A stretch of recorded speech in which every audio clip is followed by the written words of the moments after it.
Bonjour à tous et à toutes et bienvenue à cette conférence annuelle qui permet d'analyser la situation économique et d'ouvrir les perspectives sur 2021.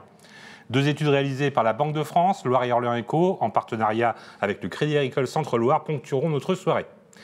La crise Covid sera évidemment au cœur de cette analyse, mais le point de situation macroéconomique, qui trouvera ensuite son pendant au plan régional et départemental, permettra aussi de mieux appréhender les premiers signes de reprise qui doivent être confortés en 2021. Mais avant d'entendre nos orateurs du soir, donnons la parole au président de la région Centre-Val de Loire, François Bonneau. Eh bien, tout d'abord, très heureux de retrouver les partenaires du développement économique de notre territoire loiretain, de notre territoire régional, et très heureux, bien évidemment, de retrouver les acteurs économiques qui ont décidé de prendre le temps de cette conférence pour partager des perspectives. Cela se fait dans un cadre qui est un cadre très compliqué, qui, bien évidemment, donne à la notion d'étude et de prospective un caractère assez aléatoire. Pour autant, il serait, je crois, absurde de se priver à la fois d'une analyse de ce qui est et puis d'une vision pour le développement économique, d'une vision pour le développement du territoire. On voit aujourd'hui que le développement économique à l'échelle du département du Loiret, à l'échelle de la région Centre-Val de Loire, est dans une situation contrastée. Contrastée parce que la violence de la crise sanitaire et de ses effets économiques est pour partie, et on le verra ce soir, pour partie équilibrée ou atténuée au minimum par un certain nombre d'interventions publiques qui sont celles de l'État, qui sont celles des collectivités territoriales, qui sont celles du réseau bancaire, et puis atténuée aussi par l'engagement collectif. Et l'engagement collectif de Loiret Orléans Éco fait partie de cette mobilisation des acteurs pour soutenir nos entreprises. Pour autant, des secteurs sont en souffrance. Pour autant, des secteurs aujourd'hui sont inquiets, des salariés, des responsables d'entreprise sont inquiets. Et puis nous avons cette situation très contrastée. Une situation contrastée parce que le chômage n'a pas explosé comme certains experts pouvaient le penser. Et on a parallèlement des secteurs où on continue à souffrir du manque de compétences et des secteurs pour lesquels, en région, je pense à l'aéronautique, les entreprises travaillant sur ce secteur, on a une difficulté à maintenir les emplois. Donc beaucoup de visions contrastées et surtout, et je voudrais insister là-dessus, dans ces derniers moments de la présentation de nos travaux, et surtout, nous devons collectivement regarder de l'autre côté de la colline. Nous devons regarder de l'autre côté de la crise. Nous devons nous préparer collectivement, les entreprises, les branches professionnelles, les responsables d'entreprises, les salariés, nous, collectivités territoriales avec le réseau bancaire, nous devons tout faire pour que nous soyons au meilleur niveau de compétences, au meilleur niveau d'investissement de l'outil industriel, au meilleur niveau d'engagement dans les grandes transitions, les transitions environnementales, les transitions climatiques, pour que le redémarrage qui se fera, nous l'espérons le plus vite possible, soit un redémarrage qui remette l'emploi au meilleur niveau. Juste dire ça, c'est un message que je veux adresser aux responsables d'entreprises qui participent à cette conférence, aux acteurs économiques et sociaux qui participent.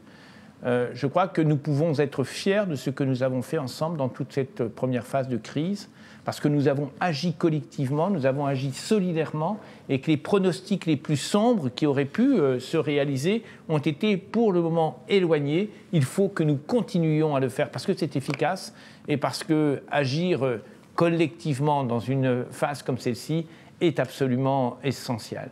Loire Orléans Éco est un formidable outil, DevUp, un formidable outil pour nos entreprises, parce que nous travaillons collectivement. J'insiste sur le fait que et nous devons être fiers lorsque, c'était le cas encore ce matin avec Territoire d'Industrie, lorsque on établit qu'en Centre-Val de Loire, le nombre d'entreprises qui se sont saisies des différents plans de relance, qui se sont mobilisées par rapport aux appels à manifestation d'intérêt dans l'automobile, dans les territoires d'industrie, dans l'aéronautique, dans la mise en œuvre de performances environnementales. Ce nombre d'entreprises est plus important qu'ailleurs. Les dossiers ont été bien portés. Un nombre d'entreprises impressionnant a bénéficié véritablement de cette relance. Et je crois que plus que jamais, Les acteurs économiques ont besoin, complètement besoin aujourd'hui, de collectivités mobilisées, de collectivités attentives, collectivités solidaires. On l'est, et on est surtout dans un réseau d'acteurs qui est un réseau particulièrement mobilisé. Je suis vraiment ce soir heureux de partager ce moment avec la Banque de France et vous dire, Madame la directrice régionale, le grand plaisir qu'on a de faire avec vous alors que vous êtes dans cette phase de découverte de notre région, et de le dire avec le Crédit Agricole, qui est une grande banque dans notre région et qui est partenaire de cette opération. Merci à vous. Merci, Président. Vous l'avez dit, on a besoin de prospective, on a besoin de pouvoir se projeter dans l'avenir, dans cette après-crise qu'on espère effectivement arriver le plus vite possible. Et pour pouvoir justement apporter cette analyse, nous avons des partenaires qui sont à nos côtés et à qui je vais donner la parole pour ce premier mot d'accueil. Et on va débuter par Marie-Agnès Montbron, directrice régionale de la Banque de France. Merci beaucoup. Je suis effectivement très heureuse de contribuer à cette manifestation qui est organisée depuis de nombreuses années en partenariat avec Loire et Orléans Éco, en présence de son président, que je remercie de son accueil, et du Crédit Agricole cette année. Alors je crois que tous autant que nous sommes, nous n'avons qu'une idée en tête, c'est oublier 2020 et se tourner vers des jours meilleurs. Pour autant, et vous l'avez rappelé, il me semble qu'il est très important de ne pas oublier trop vite 2020, et c'est justement tout l'intérêt de cette manifestation, c'est de capitaliser sur ce qui s'est passé et d'en tirer les meilleurs enseignements possibles pour se tourner demain vers ce que le gouverneur de la Banque de France appelle le nouveau normal. Merci beaucoup Marie-Agnès Montbron. Autre partenaire, le Crédit Agricole Centre-Loire, et nous avons le plaisir d'accueillir le directeur général du Crédit Agricole Centre-Loire, Xavier Malhervé. Merci beaucoup. Alors merci pour l'accueil et bravo pour Loire-Orléans Éco. Le Crédit Agricole, nous sommes ravis d'être là ce soir parce qu'on vit une période qui est assez spéciale. Chacun d'entre nous le sait. Et dans cette période spéciale, on voit bien toute l'importance qu'on peut donner à l'accompagnement du territoire. Tout en ayant une approche qui soit à la fois calme, déterminée et engagée par rapport aux différents sujets. Oui, il y a une crise sanitaire, ok, c'est un fait. Il faut savoir comment mobiliser finalement les énergies, et on le voit là aujourd'hui aussi, pour sortir de cette crise sanitaire et pour sortir avec des logiques d'accompagnement, certainement, et des logiques de partenariat essentiellement. Alors oui, la crise sanitaire, ça a été beaucoup d'aides publiques, et ces aides publiques sont tombées à point nommé pour accompagner l'ensemble des territoires. À l'échelle des grandes banques régionales comme le Crédit Agricole, c'est plusieurs centaines de millions d'euros de PGE qui ont été mis en force. C'est plusieurs milliers de reports d'échéance, et je ne veux pas faire un inventaire à prévoir, mais beaucoup d'opérations. Pour autant, il faut avoir une vision très attentive des modalités de sortie de crise. Après la crise, il y a un après. Et ce qui va être très très important, et je pense que dans les perspectives 2021, on va lourdement l'aborder, et c'est une très bonne chose, ça va être de travailler collectivement avec l'ensemble des acteurs publics, Monsieur le Président, avec les institutionnels, naturellement, et les partenaires privés, de façon à trouver collectivement des solutions, identifier les problèmes, trouver des solutions. Il va falloir qu'on fasse preuve d'un certain nombre de créativité par rapport à ça, mais je voudrais vous dire quand même que par rapport à tous ces sujets, nous sommes plutôt optimistes, même si ce n'est pas un mot tout à fait qu'on entend tous les jours aujourd'hui. En tout cas, optimiste, déterminé, et surtout, on veut être réactif avec tout le monde pour avancer. Et je suis ravi d'être parmi vous ce soir. Mais nous sommes également ravis de vous accueillir, Monsieur Malhervé. Justement, merci d'abord à vous tous de nous avoir rejoints. Je vous rappelle aussi que vous pouvez interagir avec nos différents orateurs ce soir. Vous pouvez poser vos questions tout au long de la soirée. Nous prendrons plusieurs étapes de réponse de façon à pouvoir revenir sur les questions que vous nous aurez posées. Alors, crise sanitaire historique, crise économique mondiale, mais aux effets très disparates en fonction des filières et des pays. Pour comprendre et mieux se projeter sur 2021, tournons-nous vers notre invitée en distanciel, Isabelle Job-Basile, directrice des études économiques du groupe Crédit Agricole SA, pour cette première étape de notre soirée. Bonsoir, bonsoir à toutes et à tous. Je suis très heureuse d'être parmi vous aujourd'hui. Effectivement, on a dit qu'on aimerait bien ne pas parler trop de 2020. Je vous propose quand même de faire, pour commencer, un petit bilan de l'année 2020 avant d'esquisser quelques perspectives sur l'année 2021. Donc je vous propose peut-être, je ne sais pas si sont projetés les slides, et si vous avez la possibilité de partager avec moi ces différentes slides, je peux peut-être commencer par le premier sur justement un petit peu un bilan. Alors là, pour le coup, c'est un bilan mondial. Sur ce graphique, hein, ce que j'ai souhaité vous présenter, parce qu'il me semble que c'est aujourd'hui l'indicateur qu'il faut regarder pour regarder les conséquences de la crise de la Covid, eh bien, c'est l'écart du PIB, donc de la richesse créée dans chacun des pays ou dans chacune des régions, l'écart par rapport à la fin 2019. Quand on sera revenu à l'année 2019, quelque part, on pourra se dire qu'on a refermé la page de la crise. Donc, en tout cas, ce que vous pouvez voir sur ce graphique, eh bien, c'est que le choc économique a été bien évidemment sans précédent. Je crois que ça a déjà été dit, mais il a également été très hétérogène suivant les régions, suivant les pays. Alors, en fonction d'un certain nombre de critères, d'abord, bien évidemment, la sévérité de la crise sanitaire qui a frappé de manière inégale les différents pays, en fonction également de la durée et l'ampleur des mesures de restriction sanitaires qui ont dû être imposées pour contrôler cette épidémie. Et puis également, lorsqu'on regarde ce choc économique, eh bien, il a été fonction aussi des structures des économies, notamment en fonction de la dépendance, par exemple, aux secteurs qui ont été particulièrement exposés à cette crise, donc les secteurs à forte interaction sociale, que ce soit la restauration, l'hébergement, la culture, l'événementiel, le tourisme, et puis aussi il y a eu, comme on le verra, un facteur matières premières, et en particulier pétrole. Et puis il faut regarder également les conséquences sur l'emploi, les revenus, le tissu productif, avec des pays qui ont été plus exposés parce qu'ils pouvaient avoir un poids des PME très important dans leur tissu productif, des PME qui sont plus fragiles financièrement face à des chocs de cette nature, et puis également compte tenu du poids du secteur informel dans certaines régions du monde, on pense en particulier à l'Afrique. Et puis finalement, on a aussi, eh bien, on verra, on a eu une réponse budgétaire et monétaire qui a été aussi historique, mais suivant les pays, bien évidemment, on n'a pas eu les mêmes capacités à déployer des moyens budgétaires pour amortir le choc sanitaire. Donc, si vous regardez en termes de bilan sur ce graphique très rapidement, on voit déjà, pour commencer, on va commencer par plutôt les bonnes nouvelles, hein, la région qui en sort plus vite, qui sort plus vite de cette crise sanitaire, c'est l'Asie, avec bien évidemment une bonne gestion de cette crise, probablement par effet d'expérience, notamment pas mal de pays d'Asie avaient connu l'épisode du SRAS, si bien que bien ces pays ont été très réactifs par rapport à la crise de la Covid, et donc ça leur a permis, grâce à cette bonne gestion, eh bien, de retrouver rapidement le chemin de la croissance, alors tiré en particulier par la Chine, puisque comme vous n'êtes pas sans savoir, eh bien, la Chine a été un des rares pays en 2020 à connaître une croissance positive. Ensuite, l'Europe de l'Ouest, on reviendra puisque ça nous concerne plus particulièrement. On a eu donc des vagues successives épidémiques avec des restrictions sanitaires plus ou moins sévères, ce qui explique un peu les à-coups de croissance que l'on a connus durant la période. En ce qui concerne l'Afrique, alors Afrique, de manière assez étonnante, on craignait une vraie catastrophe sanitaire en Afrique. Finalement, cette catastrophe sanitaire n'a pas eu lieu. Hein. Le continent était quand même moins touché par l'épidémie. Alors, on explique par un certain nombre de facteurs, le fait que ça soit une population jeune. Et puis, comme en Asie, aussi le facteur expérience.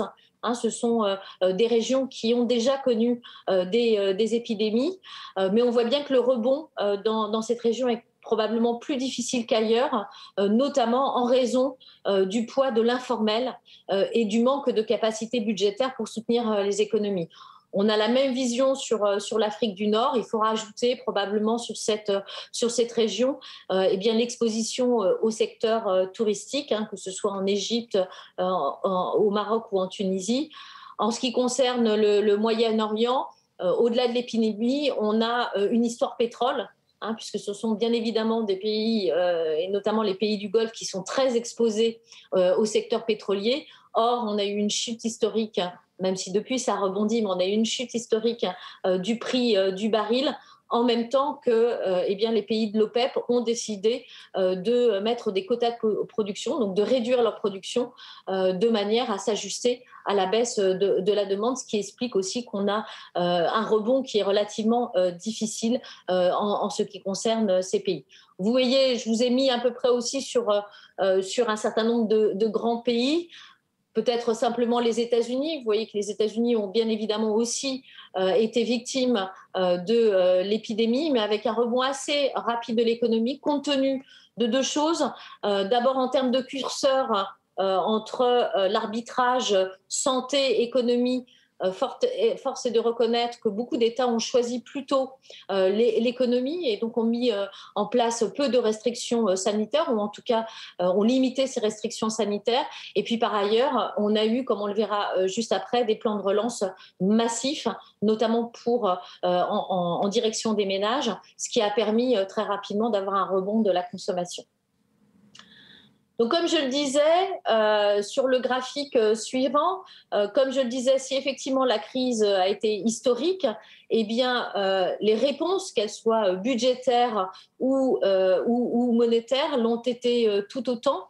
Comme vous le pouvez voir sur ce graphique, qui vous représente effectivement les plans de soutien budgétaire qui ont été, comme on peut le voir, vraiment massifs. Ils sont rapportés en pourcentage du PIB, donc de la richesse créée chaque année. L'objectif de ces plans d'urgence, eh bien, d'abord, c'était de faire face, bien évidemment, à la crise sanitaire, avec notamment des dépenses de santé. Et puis, tout a été fait aussi pour protéger l'emploi, les revenus et préserver aussi le tissu productif. Alors, on a eu deux types de dépenses. C'est pour ça que vous voyez, il y a du vert foncé et du vert plus clair. Donc, on a eu deux types de dépenses. Des dépenses qu'on dit discrétionnaires. Ce sont toutes ces dépenses qui viennent gréver les déficits budgétaires des États, que ce soit les dépenses directes de santé qu'on a pu faire, toutes les aides directes aux entreprises. Ça a pris la forme en France, mais aussi ailleurs, de fonds de solidarité. Et puis, on a eu aussi des mesures de soutien à l'emploi et aux revenus. Et on sait qu'un peu la mesure emblématique, par exemple en Europe, eh bien, c'est cette prise en charge du chômage partiel par les États. Et donc, vous voyez que ce n'est pas forcément la part prépondérante des plans d'urgence, puisqu'on a eu surtout des mesures de soutien massif à la trésorerie des entreprises, que ce soit au travers de reports de charges fiscales ou sociales, ou ces prêts avec des garanties publiques, ces PGE, prêts garantis par l'État, qui ont effectivement permis de combler les pertes, ou en tout cas d'aider les entreprises à passer le cap. Donc, vous voyez les différents plans de relance, vous voyez que le mix peut être différent d'un pays à l'autre. En tout cas, au niveau global, d'après les chiffres du FMI, eh bien, ce qui a été injecté par les États dans l'économie, c'est à peu près 14 000 milliards de dollars, ce qui représente à peu près 16% du PIB mondial. Alors, avec bien évidemment une différence, on le voit bien sur ce graphique, entre les pays développés et les pays émergents. Pour les pays développés, on est plutôt sur une moyenne de 20%, voire au-delà. Vous voyez qu'en Allemagne, on a été quasiment à 40% du PIB, notamment au travers de ces mesures de soutien à la liquidité. Donc, plutôt en moyenne 20% dans le monde développé. On était plutôt de l'ordre de 10%, voire moins dans le monde émergent, qui n'a bien évidemment pas les mêmes capacités budgétaires. Donc, premier acteur en première ligne, les États qui ont déployé des moyens considérables. On a eu un autre acteur dans le système, ce sont les banques centrales.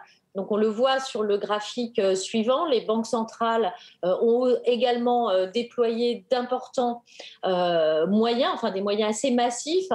Qu'est-ce qu'elles ont cherché à faire, ces banques centrales ? Eh bien évidemment, assouplir les conditions de financement, soutenir les flux de crédit dans l'économie, et puis bien évidemment et surtout éviter que vienne se surajouter à cette crise sanitaire et cette crise économique une crise financière majeure. Donc, qu'est-ce qu'elles ont fait en pratique ? Eh bien, elles ont, comme elles le font traditionnellement, là où il y avait des marges de manœuvre, elles ont baissé les taux d'intérêt, afin d'assouplir les conditions de financement, ce qui a été le cas aux États-Unis, ce qui a été le cas au Royaume-Uni et dans la plupart des pays émergents. Du côté de notre Banque centrale européenne, il n'y avait pas de marge de manœuvre, donc la Banque centrale n'est pas passée par cet instrument. En revanche, on a eu aussi le déploiement de toutes ces nouvelles politiques qui ont été créées au moment de la crise de 2008, ces politiques qu'on dit d'assouplissement quantitatif qui consistent pour les banques centrales à créer de la monnaie et avec cette monnaie de déverser cette monnaie, de racheter des titres sur les marchés de manière à, comme je disais, fluidifier les mécanismes de marché et permettre d'éviter toute rupture de financement. Et là, ce que vous voyez sur le graphique, c'est le bilan des banques centrales et vous voyez qu'il y a eu une explosion de ces bilans. Autrement dit, on a eu des injections de liquidités. Donc là, vous avez la Banque centrale européenne, la Banque du Japon et la Réserve fédérale américaine. Vous voyez que ces injections de liquidités ont représenté entre 10 et 15 points de PIB, ce qui est considérable. Et puis, il faut bien voir qu'en rachetant des titres de dette publique, donc en rachetant les titres émis par les États pour financer leur déficit, en fait, ces banques centrales, elles ont permis aux États de dépenser sans compter et sans se soucier en fait de la question du financement. Quelque part, elles ont garanti la solvabilité des États. Donc voilà pour ce panorama un petit peu global. Alors si on se rapproche et qu'on va en France sur le graphique suivant, on voit ce plan de relance, ce plan d'urgence français qui, comme vous le voyez, est d'environ 20% du PIB, donc ce qui est conforme, comme je le disais, un peu à la moyenne de ce qui a été pratiqué dans les économies avancées.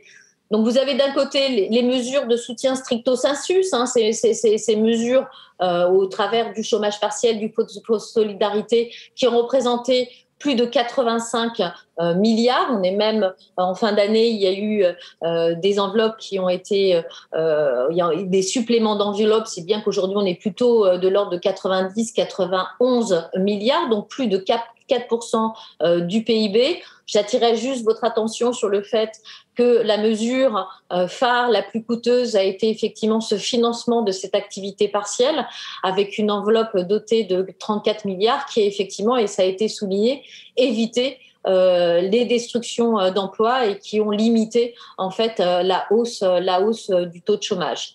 Et puis, comme je le disais, on a eu aussi toutes ces mesures de soutien massif à la trésorerie des entreprises au travers des reports de charges fiscales et sociales. Donc, je vous ai mis 40 milliards, mais en fait, ça a été plutôt de l'ordre de 50 milliards. Et puis, surtout, ces prêts garantis par l'État. Donc, 130 milliards ont été distribués sur la période, sur une enveloppe de 300 milliards décidée initialement. Et comme vous le voyez sur le graphique, en termes de répartition, ce sont bien évidemment les secteurs qui ont été les plus impactés par la crise sanitaire qui ont tiré sur ces disponibilités données par le secteur bancaire, donc sans garantie d'État. Vous voyez en particulier, par exemple, le secteur HoReCa, qui est hôtel, restaurant, café, donc 15%, mais on a eu également la construction. Au moment du premier confinement, on a eu un arrêt des chantiers et donc le besoin de soutenir et d'avoir des soutiens à ces secteurs du bâtiment en particulier. Si on regarde sur la suite, on voit bien qu'effectivement, l'objectif de ces plans d'urgence, et je crois que ça a été un petit peu dit déjà, c'était vraiment cette idée, c'était de laisser les économies les plus intactes possibles. Alors bien évidemment, la résultante, on le voit bien, c'est la dégradation des déficits publics. Donc les déficits publics se sont dégradés parce que bien évidemment, il y avait ces plans d'urgence. Toutes ces dépenses, les dépenses de soutien, les dépenses de santé, les aides aux entreprises directes, ce chômage partiel, bien évidemment, c'est venu creuser les déficits. Et puis, les déficits se sont également creusés puisqu'on a vu, on a connu une récession de nature historique. Et comme vous prélevez l'impôt sur les richesses que vous créez chaque année, eh bien, on a eu une perte de recettes fiscales, si bien qu'à peu près dans tous les pays d'Europe, les déficits se sont dégradés d'environ 8 points de PIB, donc de 8%.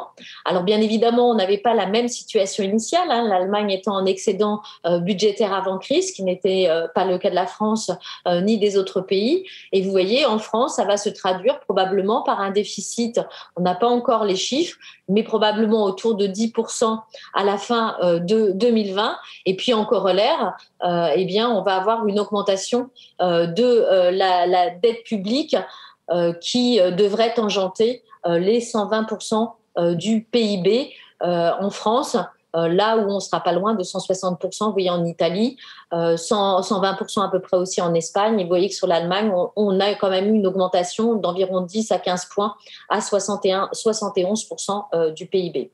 Mais comme je le disais, donc vraiment la volonté, c'était de laisser intact, le plus intact possible, l'économie, avec l'idée qu'on essayait de lui faire enjamber la crise et permettre un redémarrage rapide une fois les contraintes levées. Et effectivement, ces stratégies de portage des économies, eh bien, il faut dire qu'elles se sont jusqu'à présent avérées payantes, puisque à chaque fois qu'on a levé les contraintes sanitaires, eh bien, à chaque fois, l'économie, l'activité est repartie avec vigueur. Et je crois que même ça a vraiment déjoué les pronostics qu'on pouvait avoir à l'époque, qui pouvaient être catastrophistes sur la capacité de rebond des économies. Non, au contraire, on a eu vraiment des redémarrages, des effets d'élastique sur l'activité. Alors on le voit sur ce graphique, en particulier en France, on a eu un profit très heurté au niveau de l'activité qui correspond à ces stratégies de confinement, déconfinement. Donc on a eu une très forte chute de l'activité au deuxième trimestre de plus de 13%, puis un rebond estival qui a été tout aussi spectaculaire, hein, puisque l'économie a rebondi de 18,5%, avant une petite rechute en fin d'année, puisqu'on a réinstauré un certain nombre de mesures de restriction sanitaire, un nouveau confinement, même s'il a été adapté de manière à en limiter l'impact économique, et donc une petite rechute de l'activité de l'ordre de 1% en fin d'année. Alors, par rapport à ces chiffres, comme je disais, au-delà des profils heurtés, vraiment lorsqu'on essaie de mesurer aujourd'hui l'impact de la crise sur les économies, vraiment l'important c'est d'essayer de mesurer le chemin qui reste à parcourir pour retrouver en fait le niveau d'activité qui prévalait avant la crise. Et c'est ce que j'ai préféré vous montrer au travers de ces graphiques. C'est de vous montrer au fur et à mesure de la crise, eh bien, à combien on se situait, l'écart par rapport à la fin 2019. Et par exemple, typiquement, en fin d'année, vous voyez qu'en France, on a encore quelques kilomètres à parcourir pour retrouver le niveau d'activité d'avant-crise de l'ordre de 5%. Alors, c'est un petit peu plus que l'Allemagne, vous voyez, qui a moins de 4%, mais c'est moins, par exemple, que l'Italie ou l'Espagne. L'Italie, on a un écart de moins 6,6% et on est au-delà de 9% en ce qui concerne l'Espagne. Mais c'est vraiment l'indicateur à suivre pour mesurer vraiment les conséquences et les conséquences de la crise et de savoir justement quand est-ce qu'on pourra refermer cette page de la crise. Mais ça, c'est plutôt sur les perspectives 2021. Merci. Voilà pour les éléments d'analyse de cette période de crise sanitaire et de crise économique. Isabelle Job-Basile, comment, dans ce contexte, s'oriente la relance pour 2021 ? Alors, je crois que je ne vais étonner personne en disant que les perspectives d'activité pour 2021, eh bien évidemment, elles vont étroitement dépendre du scénario sanitaire.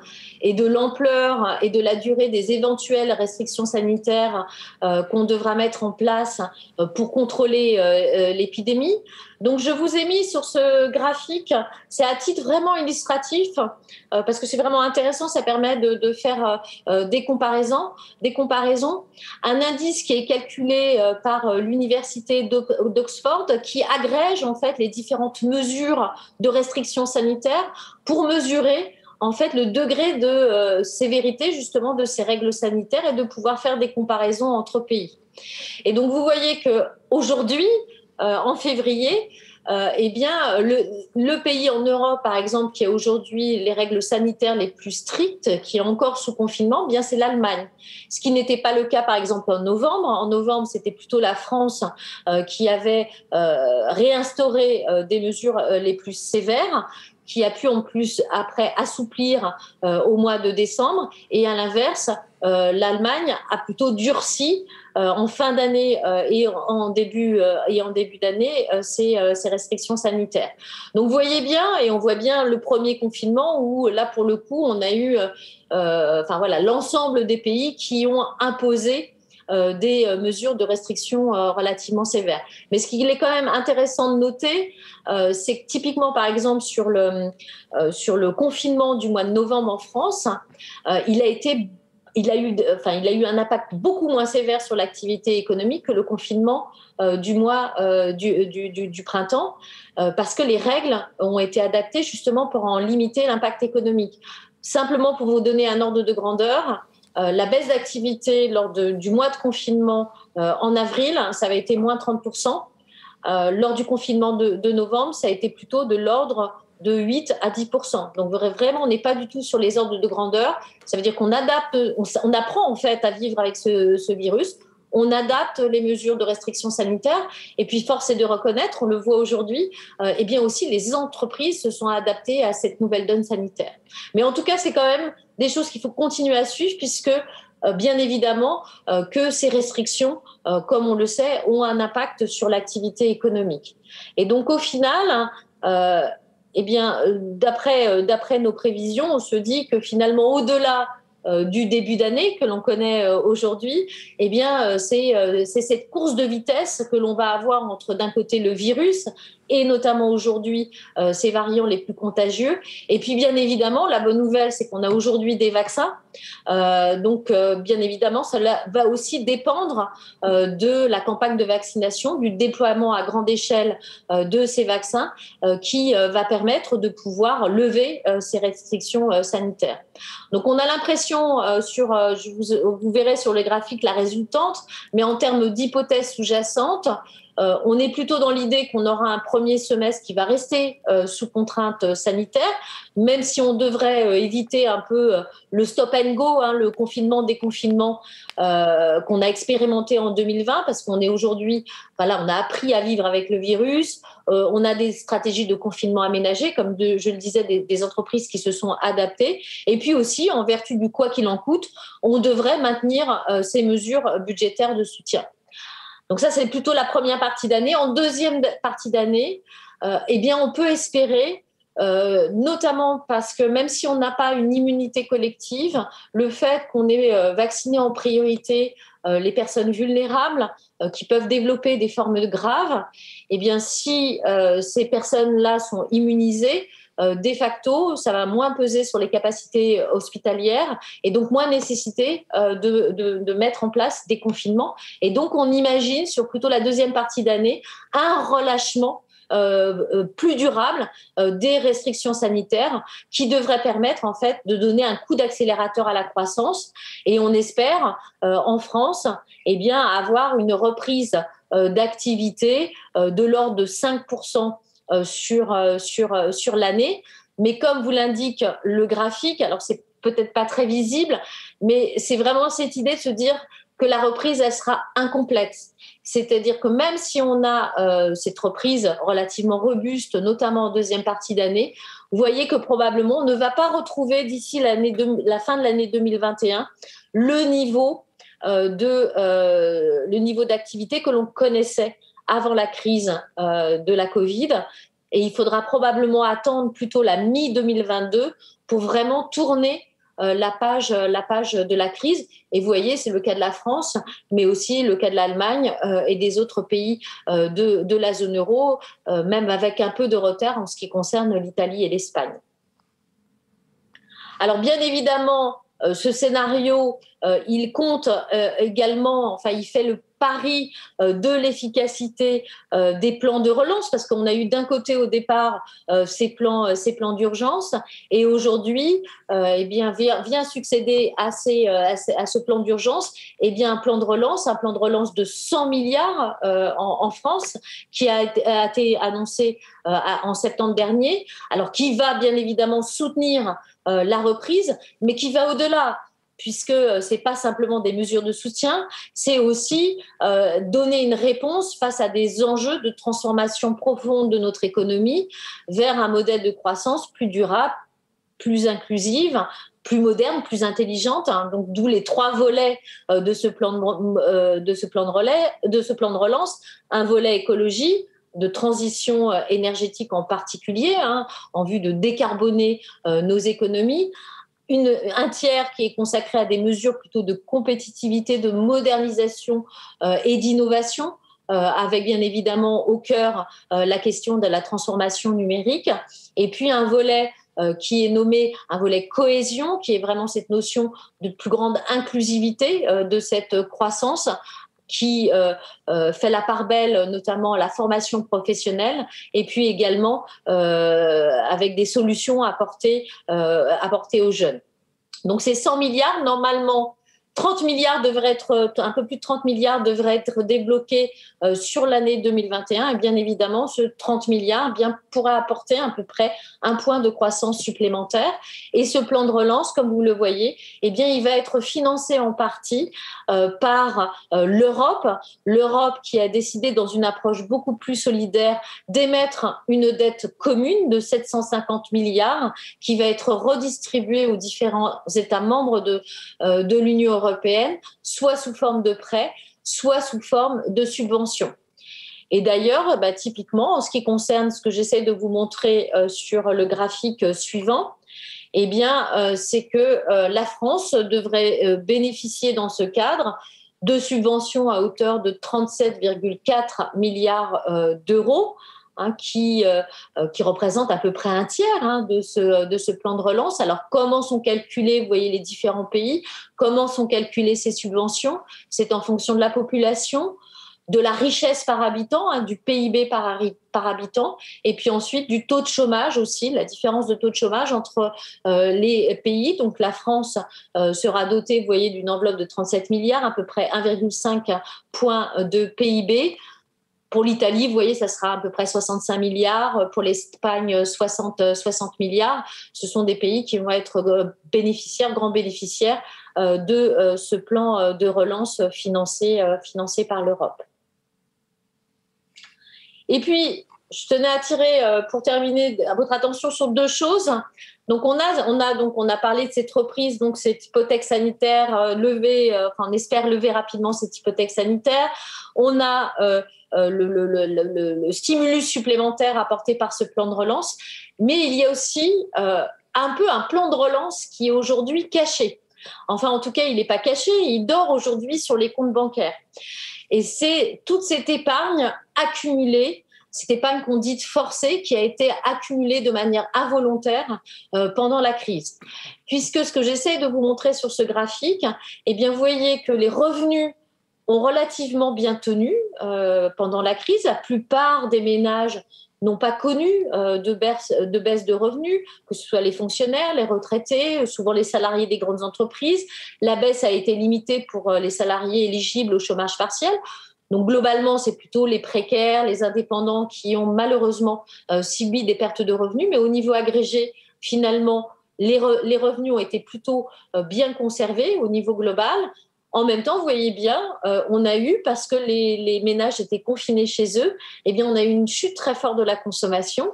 Et donc, les revenus ont été stables, la consommation a baissé, eh bien, tout ce qui n'a pas été consommé a été épargné. Et comme vous pouvez le voir, eh bien, on a eu une forte augmentation, c'est en rouge, une forte augmentation du taux d'épargne. Et on estime que d'ici la fin de l'année, ce surplus d'épargne devrait représenter plus de 100 milliards d'euros, ce qui représente, comme je le disais, un autre plan de relance, surtout que cette épargne a été thésaurisée principalement sur des supports liquides, comme les dépôts à vue des banques, donc qui peuvent être tout de suite mobilisables. Et qu'est-ce qui va être discriminant pour en fait que cette épargne se réinjecte dans le circuit économique? C'est le retour de la confiance. Et il nous semble qu'on aura un retour de la confiance que quand on aura levé cette hypothèque budgétaire, cette hypothèque sanitaire. Mais en tout cas, ça pourrait donner un effet d'accélérateur à la reprise une fois les contraintes sanitaires levées et après avoir tourné la page de cette pandémie. Alors pour terminer peut-être sur une note, alors malheureusement un petit peu moins optimiste, c'est de se dire bien évidemment qu'il va falloir aussi composer avec les séquelles laissées par la crise sur le tissu productif, sur l'emploi. Bien qu'aujourd'hui, je dois reconnaître et en toute humilité que en fait vraiment personne n'est capable de dire quelles seront les séquelles en termes d'ampleur et de gravité laissées par cette crise tout à fait inédite et compte tenu des mesures de soutien massif qui ont été apportées par les États. Mais en tout cas, on sait qu'effectivement, dans cette crise, les entreprises ont quand même porté le fardeau de la crise pour à peu près, si on essaie de repartager le coût de la crise, les 2/3 ont été pris par l'État, le tiers restant par les entreprises. Ça a été compensé, bien évidemment, par ces mesures de soutien à la liquidité, avec des banques qui se sont mobilisées non seulement pour octroyer des moratoires de prêts aux entreprises pour les aider à passer le cap, mais aussi par la distribution à grande échelle de ces prêts garantis par l'État. Ces 130 milliards qui ont été évoqués précédemment. Et donc on le voit sur le graphique de gauche, la résultante c'est qu'on a eu forte hausse du crédit.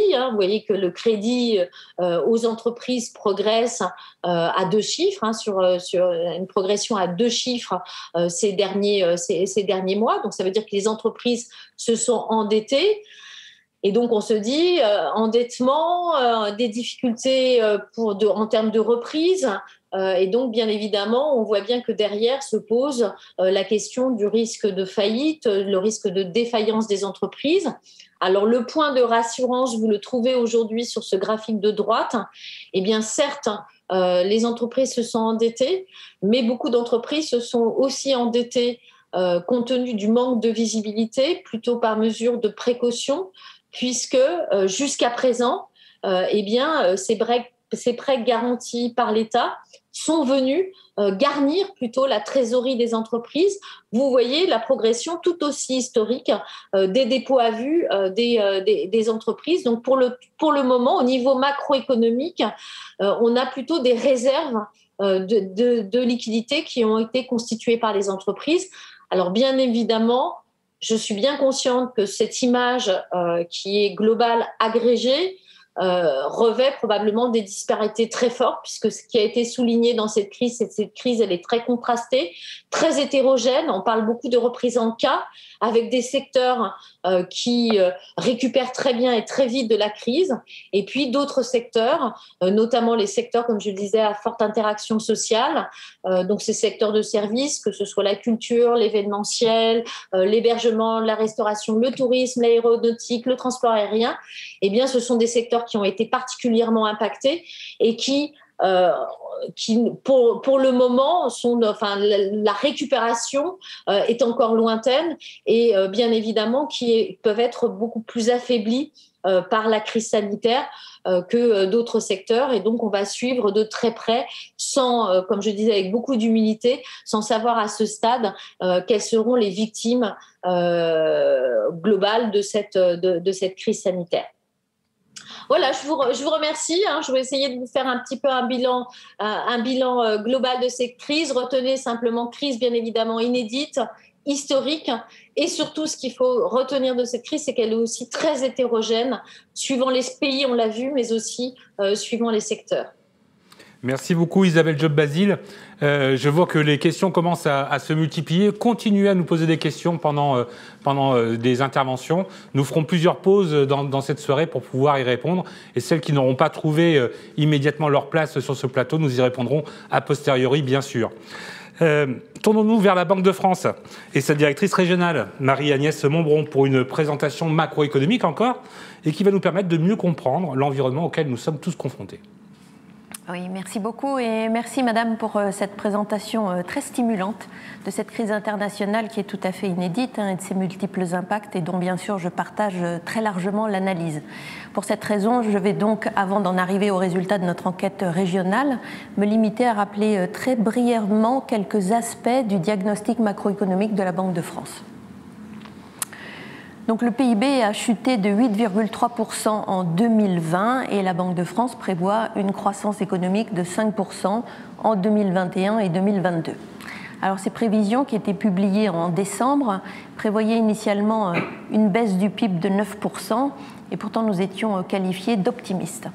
Donc on voit désormais que la baisse ne sera finalement que de 8,3% et cet écart dans les prévisions m'amène à faire 4 remarques. D'abord, cela nous rappelle, s'il en était besoin, la difficulté qui est inhérente à tout exercice de prévision chiffrée. Ce qui est déjà difficile en soi devient vraiment complexe quand il s'agit pour des économistes de mesurer non seulement l'impact des mesures de confinement, mais aussi de faire des hypothèses sur la façon dont les acteurs économiques s'adaptent à cette situation sanitaire. La bonne nouvelle, elle a été dit, c'est que l'économie française a plutôt mieux résisté à l'automne que prévu, mais il n'en reste pas moins que cette chute du PIB sera la plus forte récession de l'économie française depuis 1945. Nous avons confirmé par l'intermédiaire de notre gouverneur récemment donc les prévisions de croissance de 5% en 2021 et 5% début 2022 et nous publierons de nouvelles prévisions vers la mi-mars. Mais à ce stade, ces prévisions nous semblent plutôt robustes et prudentes, même si ça a été dit et il faut toujours le répéter, elles sont entourées d'une incertitude qui est particulièrement élevée. Alors rapidement aussi, un flashback sur l'année 2020 et ces fameuses marches d'escalier. On était sur le palier et puis on est descendu de beaucoup de marches puisque la chute du PIB ne montre pas tout. Si on le décompose trimestre par trimestre, vous voyez que nos prévisions montrent d'une part que la chute d'activité de plus forte ampleur du premier confinement a été provoquée à la fois par un effondrement simultané de la demande mondiale et de la demande intérieure privée. Madame Job-Basile l'a dit, l'impact du second confinement, notamment avec une fermeture plus limitée des commerces, a été moindre. Le commerce mondial était redynamisé, les contraintes sanitaires moins fortes et les entreprises avaient déjà adapté un certain nombre de mesures pour s'adapter. Dans la deuxième partie de l'année, donc, ce qui subsiste essentiellement, c'est un choc de demande intérieure privée, puisqu'évidemment la distanciation sociale a pesé majoritairement sur le commerce et puis les services aux ménages. Et enfin, si nous regardons devant nous à court terme, nos estimations font état d'une perte d'activité de 5% sur janvier et février par rapport à la période d'avant Covid. Et cette résilience qui est observée par rapport à la fin de l'année dernière est plutôt une bonne surprise. À partir de 2021, comme vous le voyez, notre économie retrouve le chemin de la croissance, mais progressivement en marge d'escalier. Les services, le commerce, la consommation vont continuer dans une moindre mesure à subir des contraintes sanitaires. Et pour un certain temps encore, malheureusement, les exportations françaises vont être pénalisées par notre spécialisation sectorielle, l'aéronautique et puis le tourisme. Alors, un point d'attention sur la situation financière des entreprises. Ce qui est notable, c'est qu'elles sont entrées dans cette crise après 3 années consécutives d'activité plutôt dynamique et avec une trésorerie qui était globalement aisée. Malgré tout, on repérait quelques signes de fragilité, un financement externe des PME encore très dépendant du crédit bancaire, et puis, dans le secteur du commerce, un niveau relativement faible de trésorerie. Donc, dans ce contexte-là, bien sûr qu'un soutien massif public était nécessaire, à la fois pour éviter la crise de trésorerie, ce sont les prêts garantis par l'État, on l'a dit, et puis bien sûr pour préserver le capital humain le plus précieux avec les dispositifs de chômage partiel. Et puis bien sûr un nombre inhabituel d'inconnus non économiques sur le comportement perturbe les prévisions des chefs d'entreprise pour 2021. Et ce qu'on voit sur ce graphique-là, c'est que le redressement des situations de trésorerie a été relativement rapide, mais il n'y a que dans le domaine de l'industrie que l'on retrouve les niveaux d'avant-crise. Ça n'est pas le cas pour les services marchands. Merci beaucoup. Nous allons faire cette première pause interactive avec vous qui nous regardez derrière votre écran pour les premières questions de cette soirée. Je les découvre en même temps de vous, pour le coup, également. Et c'est peut-être une question qu'on pourrait poser à Isabelle Job-Basile, si je crois qu'elle est toujours avec nous et qu'elle nous entend. Et cette question est: quel est le risque que l'abondance de liquidités et d'épargne engendre des bulles spéculatives sur certains actifs ?